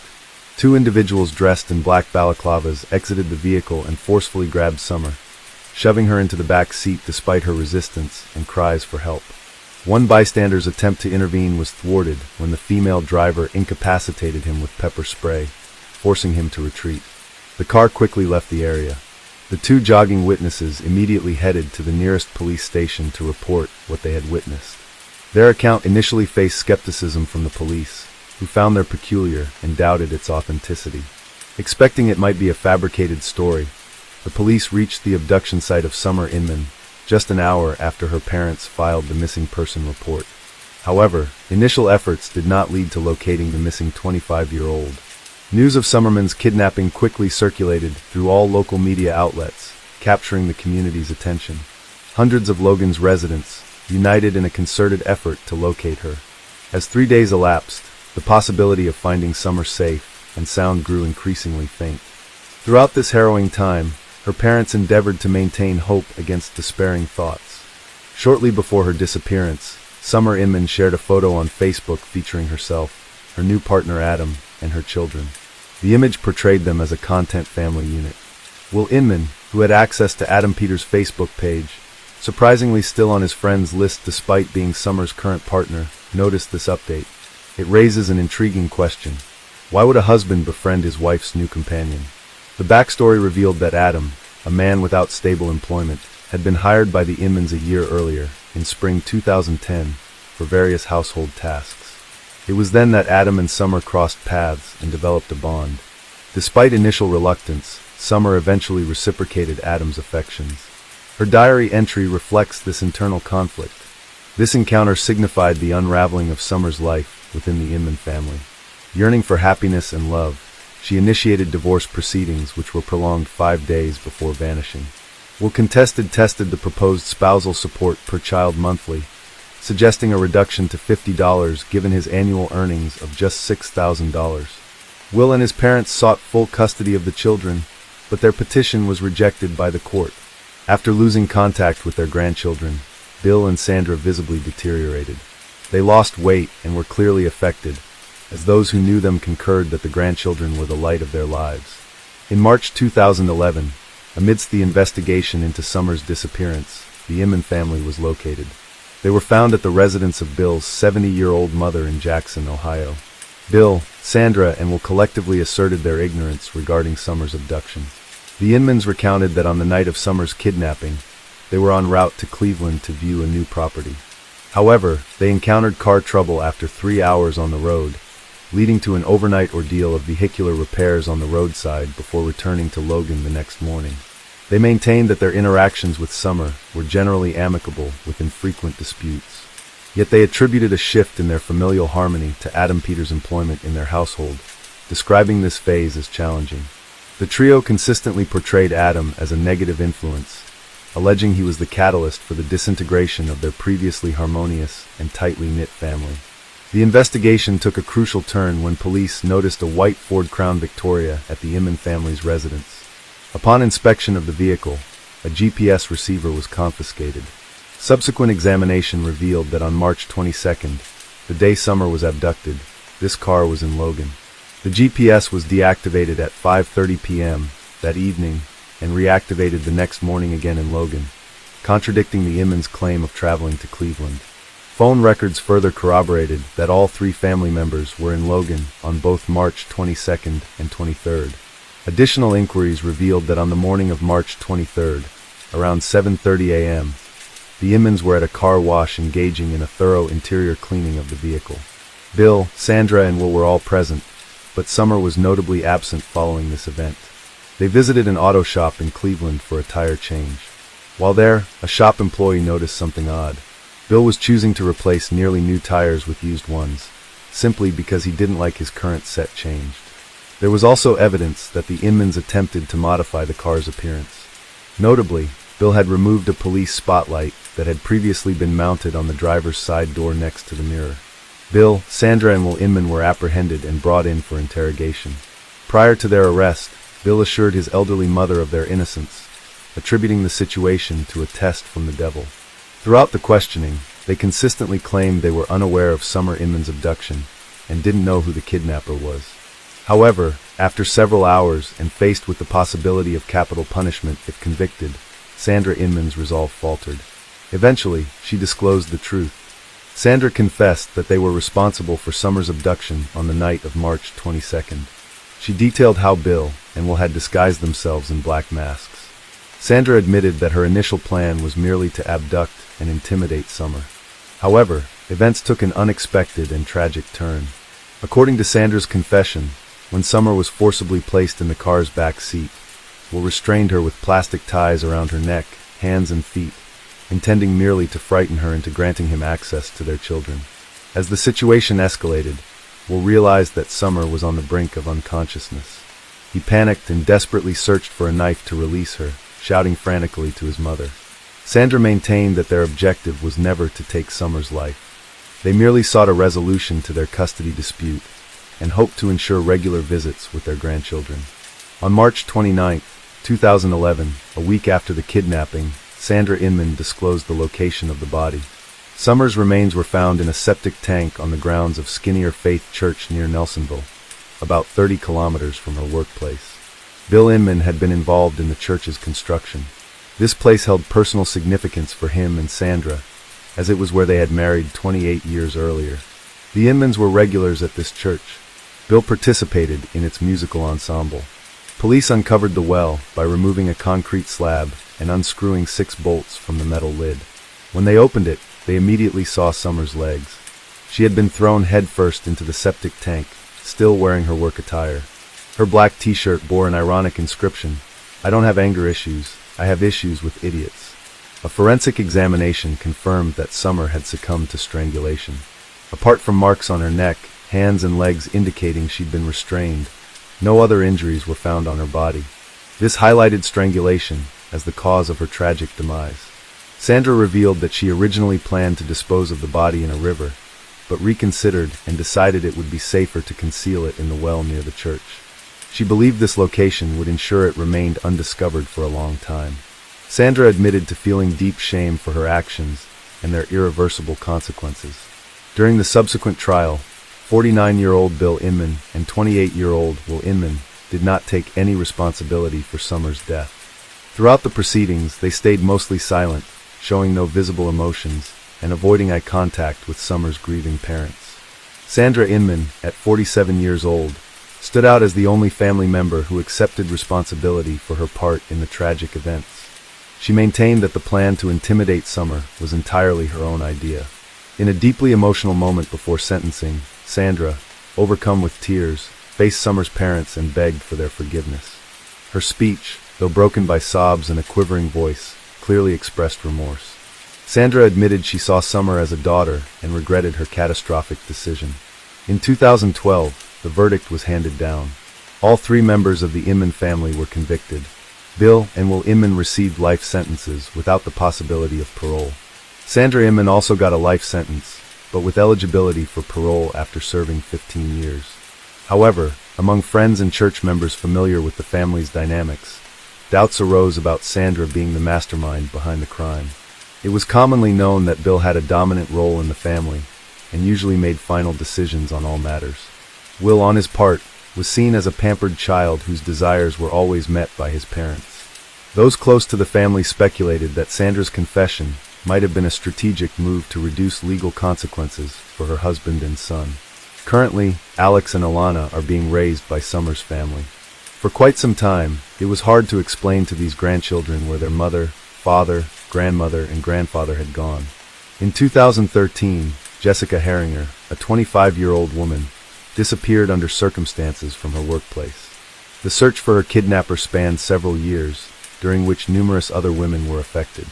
When the authorities finally apprehended the culprit by chance, they uncovered deeply disturbing details about him. Jessica Herringer was born on July 16, 1987, and resided in Norton Shores, Michigan. She grew up in a modest family with a sister. At 22, Jessica became a mother to a son named Zine, fathered by her long-term partner Dakota Quayle Dyer. They were still together in 2013, living in a leased home. At the age of 25, Jessica worked at an Exxon gas station in Norton Shores, located near Lake Michigan.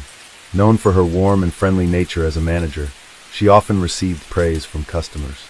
To support her cherished 3-year-old son, she frequently took on extra hours. Jessica's diary highlighted her ambitions to learn and advance. She aspired to pursue college studies in accounting, but financial constraints hindered this goal. Dakota was unable to fully support their family, leading to frequent disputes and turmoil in their relationship. The couple was engaged, yet their marriage faced repeated delays due to various factors. On the evening of April 26, 2013, Jessica Herringer was carrying out her regular duties at the Exxon gas station. Her day began with a visit to a nearby store around 3 p.m., followed by a drive to her workplace. She arrived at the gas station around 4:35 p.m., parked her car and started her night shift, which was supposed to end at 11:30 p.m. Jessica was the sole employee on duty that night. At 11:14 p.m., a customer called emergency services, reporting his experience at the Exxon station. He had entered the store to pay for his gas in cash, but found it unattended. He informed the dispatcher, "I'm not sure what's going on, but there's no one at the station. The door is open and unlocked. Lights are still on, but there's no one to take my payment. There are just my car and another vehicle outside. Why isn't anyone here? It looks very odd." The police reached the Exxon gas station within 10 minutes of the 911 call. During their inspection of the premises, both inside and outside, they found no evidence of a struggle. Everything seemed orderly. Jessica's coat was in the back room, along with her purse containing $400, car and house keys.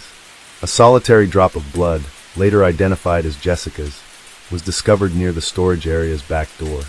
Additionally, a cap from a Walther P22 semi-automatic pistol's laser sight and 2 batteries, likely for a watch, were found on the floor. The gas station's cash register remained undisturbed with all the money intact. The last recorded transaction was at 10:52 p.m. for a lighter. The facility lacked interior surveillance cameras. Positioned next to the cash register was Jessica's pack of cigarettes, suggesting she had briefly left her station with the intention of returning soon. Her locked car was parked outside, but Jessica was nowhere to be seen. She had inexplicably disappeared. Upon discovering the station unattended, police reached out to the gas station's owner, informing them of the situation. The owner subsequently contacted another manager living close by, requesting her to secure the premises. Additionally, the police notified Jessica's family of her disappearance. Her parents sought clues to her whereabouts and called her friends. One friend recalled being at the gas station between 8 and 9 p.m. that day, noting that all appeared normal then. Shortly after, a fellow employee arrived to lock up the station. This colleague recounted that around 11 p.m., she and her boyfriend had driven by the station on a motorcycle. They spotted a silver Chrysler Town and Country minivan parked near the rear service door, with its back door open. Suspecting Jessica might be involved in theft from the station, they paused to observe further developments.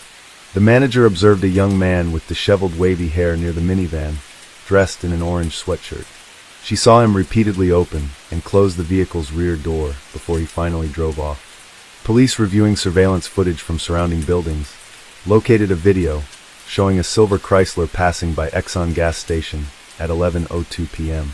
A store employee nearby also spoke to the police, mentioning that he had seen the man in the minivan conversing with Jessica Christian. The employee initially thought the stranger was merely flirting with Jessica, given her attractiveness. He noted Jessica standing outside while the man questioned why she wasn't inside. Both Christian and Jessica's colleague, who had spotted the man by the minivan, contributed to creating a composite sketch of the unidentified individual. He was depicted as a light-complexioned young male with dark wavy hair, a stocky build, and approximately 1.82 m in height. The sketch was released 3 days following Jessica's disappearance. Despite numerous calls received by police in response, no significant leads emerged from the information provided. The prevalence of the silver Chrysler minivan in the United States posed a considerable obstacle in the investigation. In Michigan alone, there were approximately 15,000 vehicles of this kind registered. Identifying the specific driver of the minivan linked to Jessica Hinger's disappearance became a daunting challenge, given the vast number of identical models. Initially, Jessica's boyfriend Dakota Quayle D was a suspect in her disappearance. He acknowledged their frequent arguments, but denied ever physically harming her. Dakota actively cooperated with the investigation, informing police that he was at home with their 3-year-old son on the night Jessica vanished. Without access to a car, He couldn't have traveled to her workplace, and his phone records, once verified by detectives, confirmed his presence at home that evening. This led to his exclusion from the suspect list. The investigation revealed that Jessica had numerous admirers due to her amiable and outgoing personality, which sometimes led to misunderstandings. One such admirer was Jess Ammerman, a 37-year-old married plumber. He visited Jessica at the gas station around 9:30 p.m. on the day she disappeared and confessed his love and willingness to divorce his wife for her. However, Jessica rebuffed his advances. Jess then left the station and called his wife. They spoke for about 50 minutes before he returned home. Following his interrogation, a polygraph test, and an interview with his wife, Jess Ammerman was also eliminated as a suspect. Rob Fallett, the brother of the Exxon gas station's manager, subsequently emerged as another individual involved in this case, though context-wise specifics about Rob's involvement were not provided. Identified as the next suspect, he mentioned visiting the gas station around 9 p.m. on the day Jessica disappeared. Upon greeting her, he noticed she seemed downcast. Asking about her mood, Jessica confided in having family troubles. Rob suggested she could stay with him, but she declined. After a short while at the station and making a purchase, Rob left for a night fishing trip at the lake. Detectives checked Rob's phone records for that evening, which corroborated his account of leaving the gas station for fishing. Consequently, Rob Fallett was eliminated from the suspect list. Search and rescue operations for Jessica Herringer were launched using helicopters, expertly trained canines, and extensive searches of residential and commercial properties, woods, and Lake Michigan. Despite these exhaustive efforts, no leads were found, leading to an impasse in the case. Nearly a year later, in February 2014, a similar event occurred in Michigan. A small blonde, bespectacled woman was assaulted by a man while returning home late at night. She was kidnapped, taken to his apartment, and attacked. Despite threats to her life, she was released after several hours. The perpetrator was identified as 42-year-old Brad Mason. Mason was swiftly located, but resisted arrest by brandishing a fake firearm at police officers, resulting in his fatal shooting. Mason had a history of criminal activity, including a 2004 kidnapping conviction and a 2011 arrest for indecent exposure. In 2014, he resided in a dormitory opposite the Exxon gas station where Jessica worked. However, investigators found no evidence linking Mason to Jessica's disappearance. 2 years after Jessica Herringer's disappearance, in 2016 another incident involving a young woman occurred late at night. Returning from a party at a friend's house, she became disoriented on a dark street. A man in a silver minivan approached her asking if she was okay and offering her a ride. She refused, but requested to use his phone instead. The man consented, but only if she entered the minivan. Once inside, he locked the door and revealed his phone battery was dead, then brandished a gun, instructing her to stay silent. These cases highlight ongoing challenges faced by law enforcement in solving abduction instances, despite rigorous investigative efforts and community cooperation. He then began driving, feeling sick and nauseated. The woman requested him to lower the window. Seizing the opportunity, she leaped out of the moving vehicle through the window and fled to a nearby house. The man sped away. The victim immediately contacted the police and described kidnapper. Through surveillance footage, the police managed to trace the license plate of the silver Chrysler Town and Country. They identified the driver as 46-year-old Jeffrey Willis. Jeffrey Willis, a factory laborer, led a secluded, modest life and had no prior legal issues. When located in his minivan, police searched and found a Walther P.22 semi-automatic pistol. The gun was traced back to a colleague of Jeff, who had reported her laser-sighted gun stolen some time ago. Willis was arrested and detained. A search of his residence uncovered a box filled with various BDSM paraphernalia, including handcuffs, chains, ropes, gags, a vibrator, a video camera, and a bullet matching a Walther P.22. The box also contained insulin syringes with an unidentified liquid, sedatives, Viagra, lubricant, disposable gloves, and a diagram of a woman's anatomy with marked injection sites. On his computer were numerous videos depicting appalling kidnapping scenes with young women as victims. A hidden hard drive and a ventilation duct contained footage Willis had recorded of his female neighbors swimming without their knowledge. A folder titled Victims on the computer held 2 subfolders, one named for the missing Jessica Herringer, and another for a murdered woman named Rebecca. Rebecca Bleck, aged 36, was tragically murdered on June 29, 2014, roughly a year after Jessica Herringer vanished in an area just 20 minutes from where Jessica worked at the Exxon gas station. Rebecca went out for an evening run, but never made it back home. She was found by neighbors lying on the road with her clothing disheveled, initially leading to the belief that she was struck by a car, although unconscious. Rebecca still had a pulse when discovered. Emergency services were called, but she succumbed to her injuries before they could save her. Autopsy reports revealed she died from 3 gunshot wounds to her back and head, with multiple bruises on her wrists and legs. At the time of her death, the perpetrator remained at large.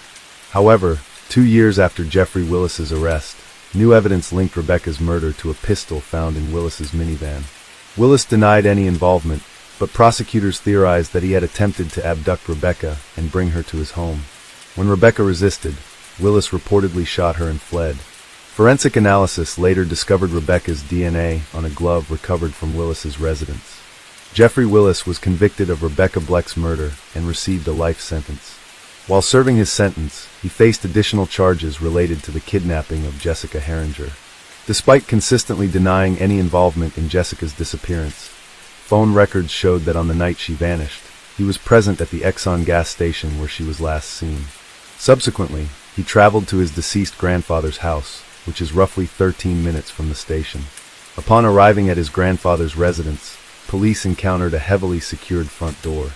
Forced entry revealed an assortment of cleaning products, powders, and bleaches in the basement. The manufacturing dates on these items aligned with early 2013, matching the time frame of Jessica's disappearance. Colleagues recalled that Jeffrey Willis was notably absent on April 27, 2013, the day following Jessica Herringer's disappearance. When he returned to work a few days later, he had conspicuous deep scratches on his face and hands, raising further suspicions among those who knew him. A woman who visited the gas station on April 25, the day before Jessica's disappearance, later contacted police. She arrived late in the evening and expressed concern about being there alone at such an hour to Jessica herself. Jessica nodded in acknowledgement, appearing anxious and somewhat scared. At that moment, an unknown man inside the station reassured the visitor by saying, "Don't worry, she has customers who look after her." He left the premises. The concerned visitor, still worried about Jessica's safety, stayed in her car outside until Jessica finished her shift and headed home. Tragically, Jessica disappeared the following day in 2016. The witness from the gas station positively identified Jeffrey Willis, recalling seeing him there. Investigators learned that Willis had frequented the Exxon gas station, interacting with Jessica Herringer on at least 15 occasions. Concurrently, 48-year-old Kevin Bloom, Willis's cousin and a prison guard, was taken into custody. Kevin's inconsistent statements during interrogation eventually led to a confession. He disclosed information about Rebecca Blecher's death that hadn't been publicly known. Kevin also confessed to assisting Jeffrey in concealing Jessica's body. He described how on April 27, the day after Jessica's abduction, Jeffrey invited him over for a party at his house. Upon arriving at his late grandfather's residence, Kevin saw Jessica for the first time lying on the floor bound and lifeless. The cousins wrapped her body in a sheet, transported it in a car to a forest where Jeffrey had pre-dug a grave and buried her. They then returned home. When Kevin Bloom led the police to the forest to identify the burial site of Jessica Herringer's body, he spent a considerable amount of time wandering through the area. Despite his efforts, he was unable to pinpoint the precise location where they had buried the body. The trial of Jeffrey Willis commenced despite Jessica Herringer's body not being found either alive or deceased. The prosecution presented substantial evidence to charge Willis with her kidnapping and murder. Their case posited that Willis had been stalking Jessica for an extended period. On the night of April 26, 2013, he allegedly parked his vehicle near the service entrance of the gas station. Entering the premises, he is said to have struck Jessica on the head with his gun. During this assault, it's reported that the cover of the gun's laser sight fell off and Jessica's blood was spilled on the floor. Willis then purportedly dragged Jessica out through the service exit and placed her in the back seat of his car. He transported her to his late grandfather's house, where he committed his most horrific acts. Forensic computer analysis revealed that Jeffrey Willis stored photographs and news articles about the search for Jessica on his computer. Following the investigation's progress, It was discovered Willis used a password displayed on the screen consisting of Jessica's initials and the date April 27, 2013, presumed to be the day she died. Willis consistently denied his guilt, insisting he was at home on the night of her kidnapping. His lawyers argued that there was no direct evidence linking him to the case. No DNA belonging to Jessica was found in Willis's house or car. The defense team suggested that her disappearance might be linked to illegal drug trafficking, since Dakota had mentioned Jessica developed a serious substance abuse problem. Despite these arguments, Jeffrey Willis was convicted of murdering Jessica Herringer and received a life sentence without parole. Throughout the trial, he displayed neither remorse nor empathy. His cousin, Kevin Bloom, was found guilty of assisting in disposing of Jessica's body. Kevin received a sentence of 2 years in prison and 5 years probation. Suspension from his role in the prison system was yet another blow to Jeffrey Willis. Years after his conviction, the narrative around him took a startling twist. He became a suspect in an older, unresolved case. On October 17, 1996, in Fruitport, Michigan, Angela Thorbug, a young woman, was found dead. Her remained at large. Ed Willis, who graduated from the same high school as Angela in 1988, found himself linked to her 1996 murder. In that year, 28-year-old Willis worked as a janitor at his alma mater.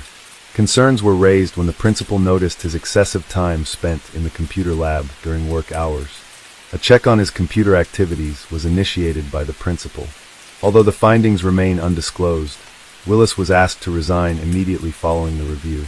The investigation into Angela's murder continues to be shrouded in secrecy. A decade has passed since Jessica Herringer's disappearance, and her remains are still undiscovered.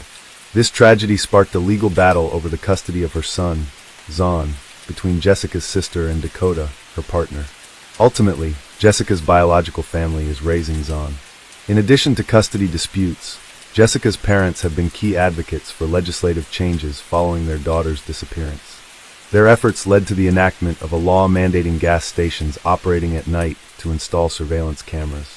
The goal is to prevent similar incidents in the future. Humans are inherently doubtful and covetous beings. When confronted with perfection, their instinct is to seek out imperfections. In the absence of any, they often endeavor to fabricate them. The calamity to be recounted today was observed by a vast audience, yet no one was able to assist the seemingly flawless girl, who as a result became handicapped. Tsinghua University, often referred to as the Chinese Harvard, was hosting a distinguished performance in partnership with the Beijing Symphony Orchestra. This event held significant prominence. Gracefully attired pairs made their entrance into the majestic theater. Men in impeccably cut black suits adorned with gleaming cufflinks, and women in stunning full-length gowns clutching petite handbags. They exchanged smiles and engaged in polite conversations. As they proceeded to their seats, Tsinghua University students poised to showcase their talent that evening faced immense pressure. One student, Zhu Ling, was confronting an especially daunting challenge. She was about to deliver a 6-minute solo, poised to be the defining 6 minutes of her life. The audience potentially included professors, prospective future employers and benefactors, all key figures for her career prospects, heightening the stakes. Any error or mishap was not an option. She needed to captivate them and leave a lasting impression with her performance. Her goal was to immerse herself in the rhythm and embody the essence of the ancient Chinese musical instrument, the jichuan. Revered as the instrument of the wise and favored by literati and intellectuals, those who mastered it were invariably seen as genial and perceptive. The jichuan, a symbol of prestige, boasts a rich history. One of these venerable instruments from the Song dynasty fetched $22 million, ranking it among the most valuable. To soothe Ling's nerves, numerous friends positioned themselves near the stage, their anxiety nearly matching hers, having witnessed all she had endured over the past 2 months. For this moment, Zhu Lingling's entire existence up to now had been devoted to these 6 minutes. She had almost jeopardized her well-being for this event. Her nerves were so frayed that in 3 days preceding her solo, she scarcely consumed any food. Stress-induced stomach pains plagued her, and sleep was elusive, making it hard for her to keep her eyes.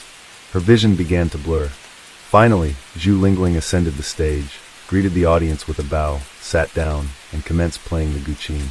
In those initial moments, her friends held their breath. But soon the tension eased, and they found themselves enveloped in the music.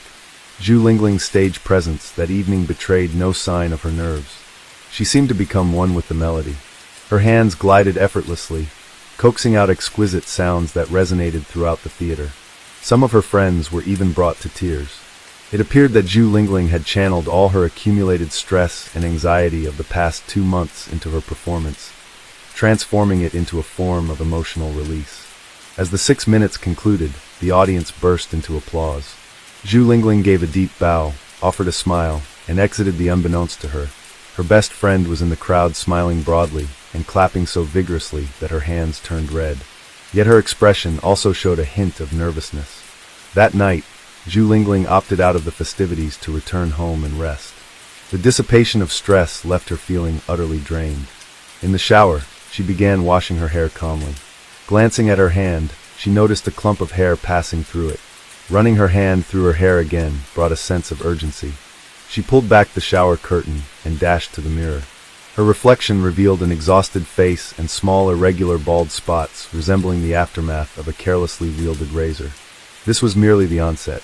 In the following weeks, Zhu Lingling's condition would deteriorate further, leaving her confined to a wheelchair and bereft of ability, unable to move, speak, or even control facial muscles. She transformed from a highly promising Tsinghua University student into someone with the cognitive capacity of a 6-year-old child. This entire wasn't an illness, nor was it a genetic anomaly. Zhu Ling was experiencing something caused by another individual. For ordinary students, gaining admission to Harvard was more likely than to Tsinghua, especially for those native to China. The local acceptance rate stands at a mere 0.4%, making it more accessible to international students. The university operates on an annual budget of $5 billion. It's an institution where influential political figures' daughters and wealthy businessmen's sons receive their education.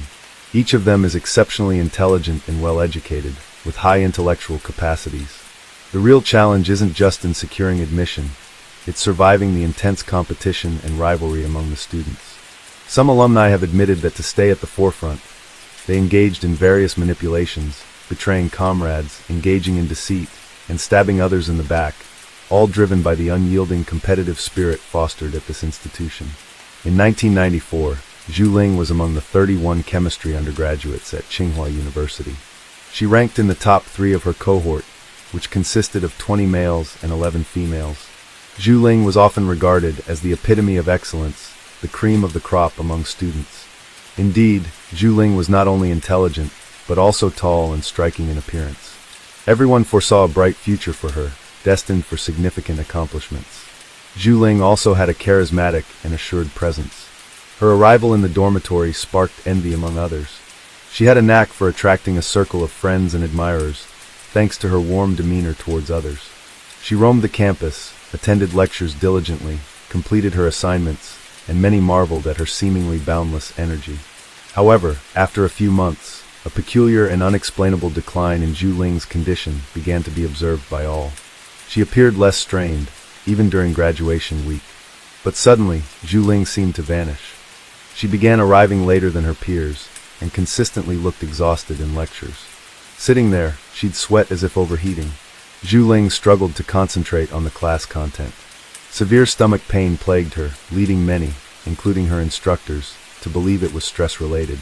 Seeking relief, Zhu Ling went to the school clinic for pain relievers, but they provided minimal respite. What started as minor lateness escalated to her ceasing classes entirely. Concerned friends decided to visit her dormitory, which she shared with 3 other girls. They found her in bed, shivering and moaning in agony, with clumps of dark hair scattered on the pillow. Alarmed, her classmates urged her to consult a physician, but Zhu Ling dismissed their concerns. She insisted she was merely stressed and would return to classes the next day, assuring them that everything would normalize by semester's end. The once impeccable Zhu Ling was now unrecognizable. Her complexion had turned ghostly pale, lips took on a purplish tint. She resembled a specter haunting the campus. Her movements were sluggish, each step seemed to inflict excruciating pain. Most of her hair had shed, leaving her nearly bald, and compelling her always to wear something on her head for concealment. Occasionally Zhu Ling's vision would blur, leading to temporary blindness for hours at a time. Various hypotheses regarding Zhu Ling's deteriorating condition spread across campus. Some conjectured it might be due to cancer or alopecia, known for causing hair loss, or perhaps an autoimmune disorder. Yet darker speculations emerged. Many students linked Zhu Ling's decline to stress stemming from a dispute with her close friend Sunny. It seemed oddly coincidental that the change in Zhu Ling coincided with their falling out. After missing an orchestra rehearsal for a challenging piece, Zhu Ling faced unexpectedly harsh criticism. Sunny Fly informed the instructor that Zhu Ling had skipped because she felt overly skilled, implying the others needed to elevate their abilities to match hers. Realizing such maliciousness in real life was quite overwhelming for Zhu Ling. Different speculations circulated among university students. Some hinted that Zhu Ling, being a chemistry student, might be secretly conducting groundbreaking experiments. However, would a highly driven student risk self-harm? Beijing A, from Peking University and a friend since middle school, decided to visit her in the hospital with a fruit basket. On entering her room, Beijing was stunned and compelled to flee. It wasn't fear of infection, but rather seeing his classmate in such a dire state that overwhelmed him. How could a vibrant 20-year-old transform into this shadow so quickly? What illness could strip Zhu Ling of all she had worked for? The medical team found her condition baffling. Just months earlier, Zhu Ling had been in peak health. Now she lay almost hairless, connected to multiple machines with tubes protruding from her nose and mouth. Her body convulsed and face showed partial paralysis. A look of silent desperation marked her wide eyes. The sight was distressing. Even the slightest touch caused excruciating pain and more erratic movements. It seemed even her hospital gown tormented her skin. Sensing his friend's silent plea for help, Beijing read the desperate message in her eyes, a look he would never forget. Seeking answers alongside Zhu Ling's parents, Beijing probed the doctors for a diagnosis, but they were equally perplexed. They delved into the onset of her illness. Initially, about a month or two earlier, Zhu Ling experienced stomach aches resembling spasms which came and went unpredictably within a week. The pain intensified to the point that it forced her to bend over in agony. Often, she would lay on the ground curled up in a fetal position. Initially, her remedy involved consuming large amounts of Chinese herbal tea. Yet, the pain escalated, eventually causing her to lose consciousness.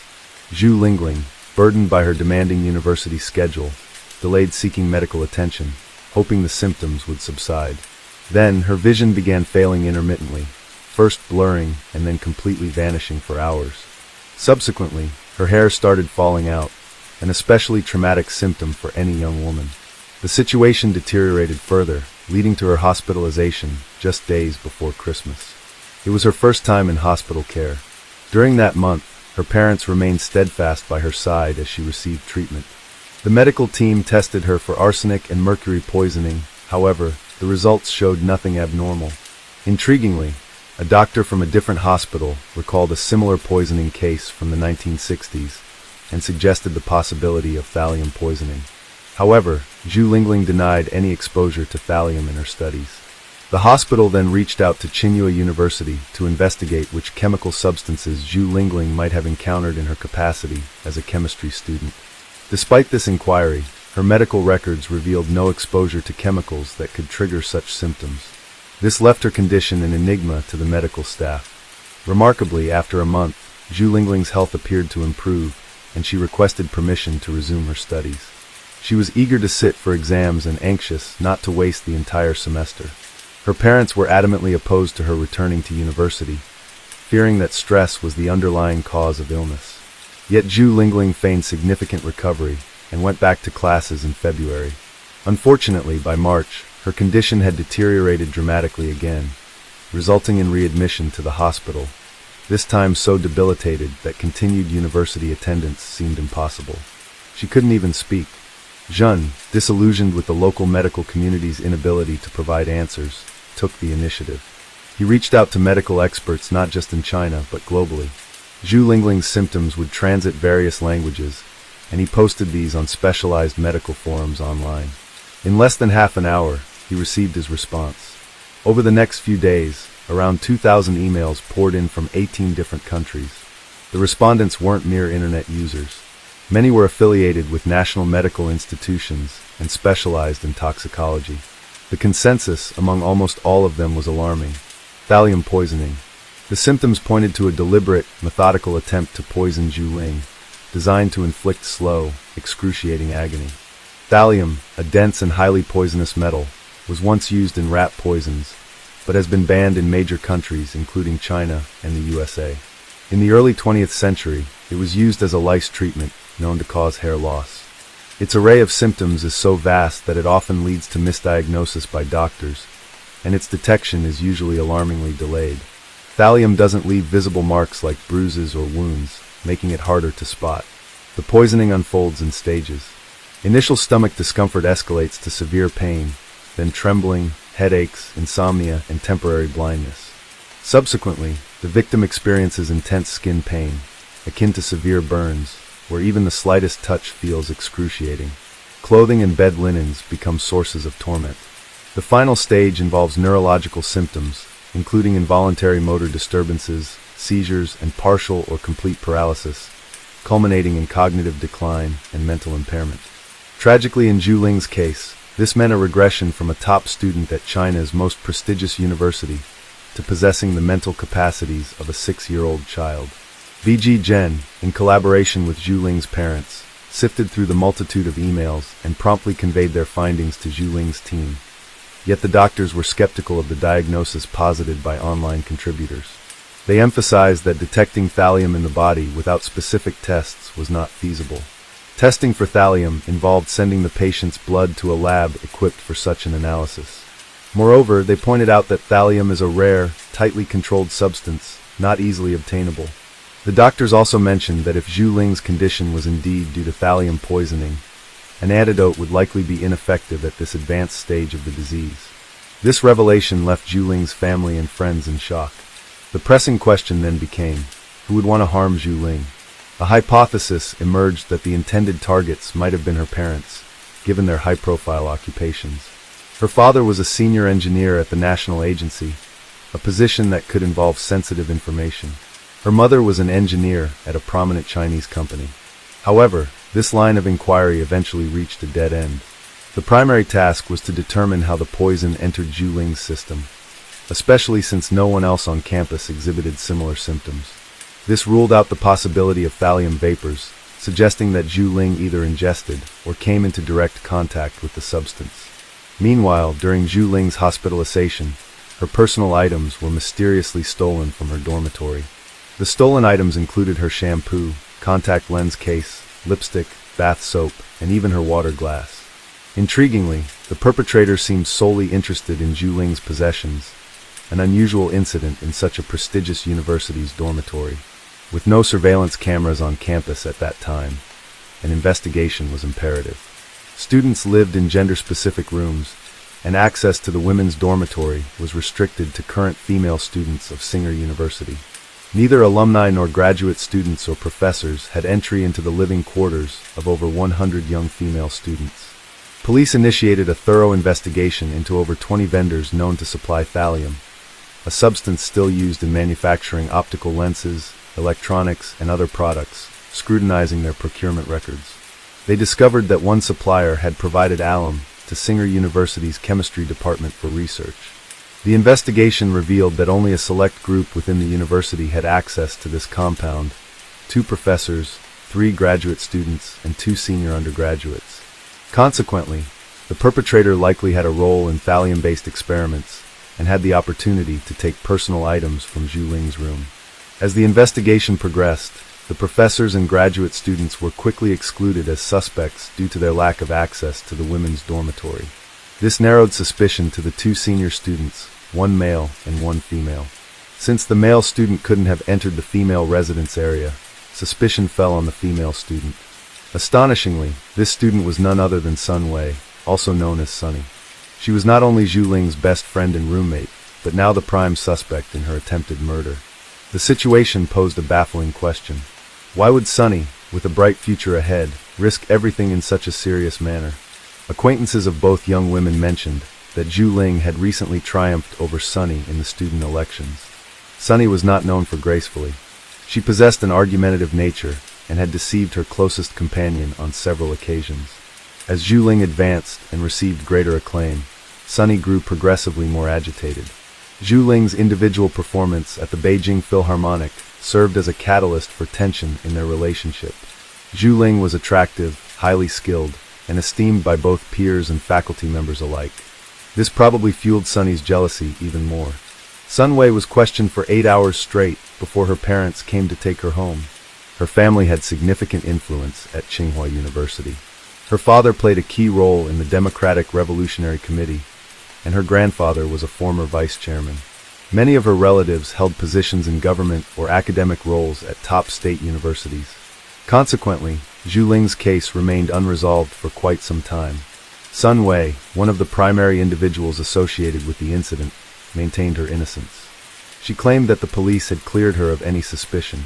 Regardless, Sun Wei legally changed her name and birth date, married an American, and relocated to the U.S., where she lived without restrictions. Meanwhile, Ling's diagnosis came too late. It was eventually confirmed that thallium had caused her mysterious illness. By the time it was detected, the levels of thallium in her body were extraordinarily high. The antidote, Prussian blue, proved ineffective due to the advanced stage of poisoning. Ling was declared permanently disabled with irreversible nerve damage. She now has a child's mental capacity, experiences facial paralysis, and is bound to a wheelchair. Later on, Ling's family received $14,000 from the hospital due to misdiagnosis and mishandling of her case. The closure of the case by the police occurred quietly, without notifying Ling's family, which only added to their tragedy and suspicions. Zhu Ling lived until she was 50 years old before passing away. Her parents found solace in the fact that she could live so long in such a state. Unfortunately, the individual responsible for her condition was never brought to justice. Hello friends, welcome to my channel. Today I'm going to present to you another disturbing case, the case of Paige Bergfeld. The discovery of Paige Bergfeld's car marked the beginning of On That Day. A red Ford Focus belonging to the missing Paige was discovered. However, the location where the car was found and its condition raised significant questions and suspicions. The vehicle was situated in a remote area Paige rarely visited. Moreover, it was completely engulfed in flames, suggesting that something alarming and unusual had occurred. The county district attorney scrutinized the case closely. His preliminary findings indicated the fire surrounding the car was intentional. This conclusion was corroborated by the fact that nothing else had burned in the vicinity. The strange incident involving Paige Bergfeld's car turned out to be just the beginning of an even more intricate story. June 28, 2007 is a date forever etched in the memories of Paige's family and friends. On that ordinary day, Paige left her children with a friend, Carol Linderholm, early in the morning. Everything seemed normal. No one anticipated trouble or imagined what was soon to transpire. Paige, a responsible mother, always called or came to pick up her children on time. However, when Paige did not return to pick up her children, friends and relatives tried contacting her, but received no response. 8-year-old Jazz, her eldest child, took initiative in searching for his missing mother. After sending several messages to her phone without any reply, Jazz insisted on searching with Carol. They went to the police station, where Jazz reported his mom hadn't returned for him. The community was shocked by her mysterious disappearance, and many were eager to assist in her search. Consequently, a massive public search operation commenced to bring this young woman back to her children and loved ones. That same day, Frank Bergfeld, Paige's father, received a call from an official with the sheriff's department. The message was brief and shocking. His daughter had disappeared. Frank quickly realized something serious was amiss. He attempted to contact Paige, but there was no response. Left with no other option, Frank called his eldest son, Craig, who lived on the opposite side of the country. Without a moment's hesitation, Craig purchased a one-way ticket and arrived in town ready to assist in the search for his sister. Family and friends combined efforts with police and volunteers to initiate a massive search operation. People from various neighborhoods gathered to look for Paige, meticulously combing the surrounding areas and checking every possible corner where any trace of her could be found. The police began by examining Paige's history with her loved ones to determine if they had any involvement in her disappearance. Naturally, authorities directed their attention to Paige's relationship with her first husband, Howard Bigler. Paige and Howard's relationship traced back to her high school years. After graduating from high school, Paige enrolled in the nursing program at the University of Florida, where she met a young man named Howard Bigler. Their mutual affection led them to start dating. Upon successfully obtaining her nursing degree, Paige returned to Colorado, where she continued living with her family. In 1995, After some time passed, she married Howard Bigler. At first glance, they appeared as a happy couple. They shared numerous interests and views on life. Nonetheless, there was one significant rift. Paige desired to have children and start a family while Howard did not share this aspiration. This fundamental disagreement sparked several arguments and many discussions. Attempts at compromise failed repeatedly. Thus in 1997 they decided it best to part ways through divorce. Despite this separation, their bond remained strong enough that the former spouses continued being friends. Later on, Paige married Rob Dixon, but that marriage too ended in divorce. Following her divorce from Rob, Paige reconnected with Howard once more.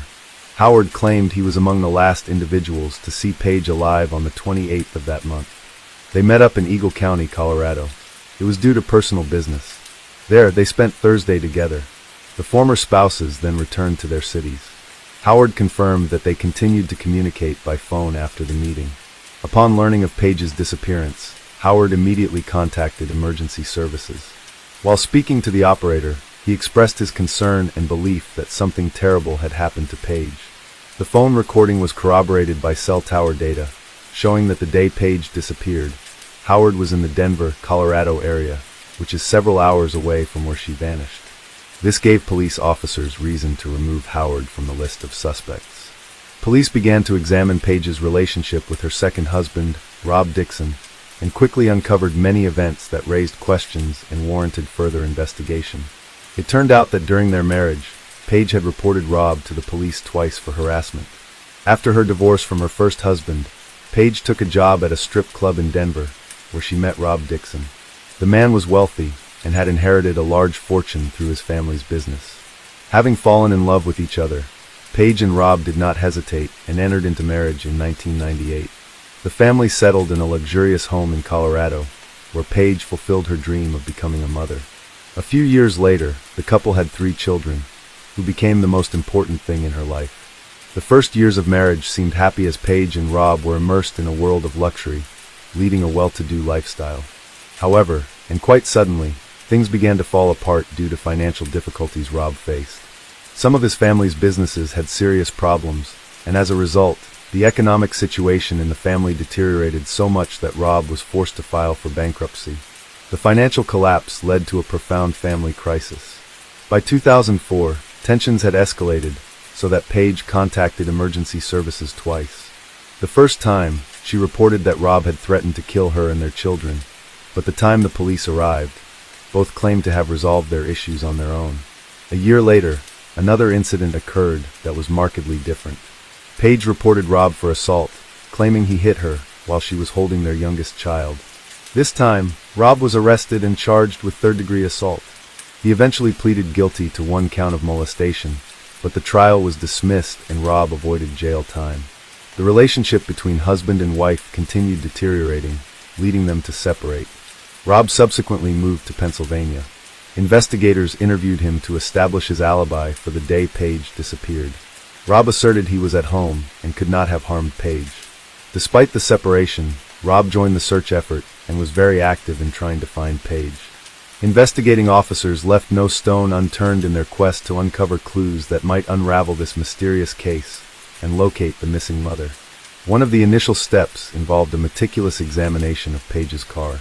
Since arson is often used to destroy potential evidence, experts thoroughly inspected the vehicle and discovered valuable information. For instance, the driver's seat had been pushed back as far as it would go, suggesting that a tall man had driven it last. Given Paige's shorter stature, she couldn't have reached the pedals from that position. In addition, they found Paige's notebook in the trunk of the car, with several pages torn out, covering June 26th through June 29th. A few days after a burning car was discovered, a driver stopped on a highway southeast of town due to tire problems. A nearby checkbook caught his eye. He promptly reported it to the authorities. As they investigated that section of the road, they also found medical records, insurance cards, and other items belonging to Paige. Sergeant Weiler noticed that several pages from the checkbook had been torn out, and the items were scattered over a considerable distance. Most significantly, a business card found at the scene became key to revisiting the investigation. It was revealed that Paige led a secret life unknown to her loved ones. The business card indicated she worked to carry. This discovery challenged all previous assumptions about Paige Burkfeldt's disappearance. From that point forward, police officers faced previously unimaginable circumstances. After her divorce, Paige realized she needed to work hard and earn enough to provide for her children and meet their needs. She's starting a children's clothing business, while simultaneously teaching dance lessons and selling kitchen supplies at a company. Despite her busy schedule, Paige always made time for her children, attended parent-teacher association meetings, and stayed active in school groups. However, this new discovery by the police upended everything known before. It turned out she had been living a completely secret life with another phone used exclusively for professional activities related to her job as an escort. This phone became essential in unraveling the complex mystery that even Paige's close friends and family couldn't have imagined. Investigators were now faced with many questions. Why did such a devoted mother and successful businesswoman decide to live this double life? How was this secret profession connected to her disappearance? All these queries became priority in the investigation, adding layers of complexity and intrigue. Using the cell phone found in Paige's car, detectives accessed a list of contacts and calls made and received in the hours leading up to her disappearance. The last call from that phone was made on June 28th around 9 p.m. After analyzing this information, 7 individuals were identified as suspects. One of them was Lester Ralph Jones. Investigators paid special attention to Jones due to his criminal history, which included violence against women and kidnapping. For one incident, he served 5 years in prison. But that wasn't that alerted the police. A white car, matching the description given by Carol Paige's friend, also raised suspicions. Carol shared crucial details with detectives.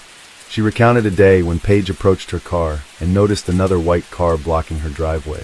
Annoyed, she got behind the wheel to maneuver out, but ended up colliding with the other vehicle. The unknown driver immediately fled the scene.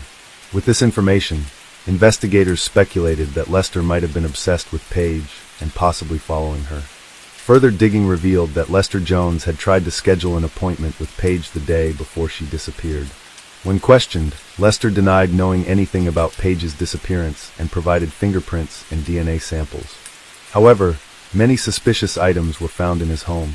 A disposable cell phone, men's wigs, a sheet with an escort services phone number, and women's lingerie in various sizes.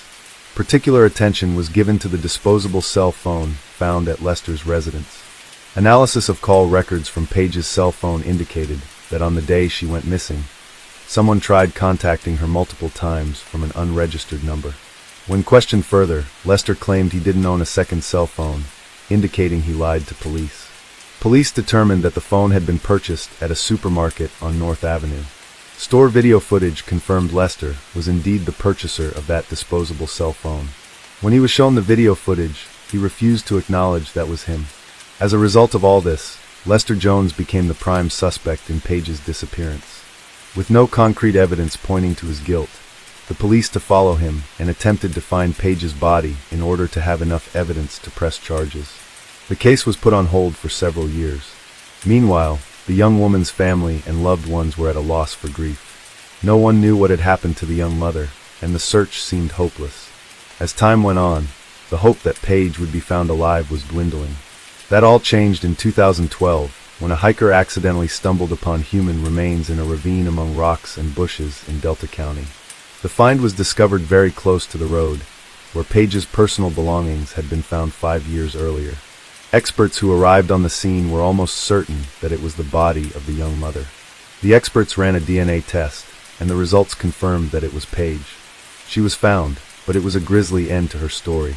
The exact cause of death could not be determined due to the condition of the body. However, it was found that Paige had been struck many times, as several of her bones were broken, particularly the bones in her face. As a result, it was determined that she died from injuries sustained during the beating. This information added to the horrific drama of the story. Paige's body was underground, and due to years of soil erosion, ended up on the surface. This may explain why she was not discovered earlier. Lester Ralph Jones' case came to a halt for several years after Paige's remains were discovered.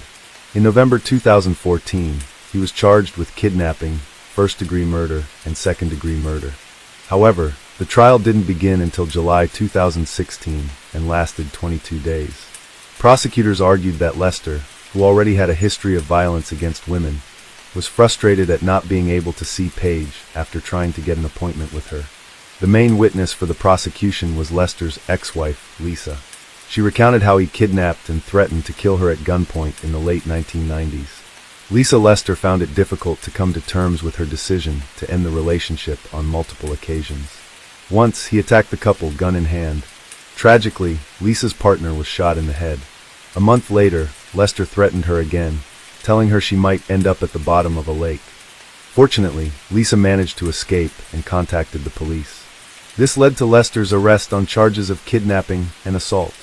Lester's defense attorneys contended that the police had detained an innocent man. They suggested that other clients of Paige could have had motives for the crime. However, they did not present convincing evidence linking others to the murder. Lester's current spouse also testified before the jury. Despite knowing he used an escort service, she did not abandon him because of her faith. Nonetheless, she didn't provide him an alibi, and even identified him from a surveillance video at a supermarket where he bought a disposable phone on September 9, 2016. The jury couldn't reach a unanimous verdict in the first trial, leading it to be declared a mistrial. However, the district attorney was firm in believing Lester's guilt and didn't give up. Over several days, he diligently re-examined all evidence. On November 21, 2016, after thoroughly reviewing all of it, the jury reached a verdict. Lester was found guilty of all charges related to Paige's death. The judge sentenced him to life in prison without parole.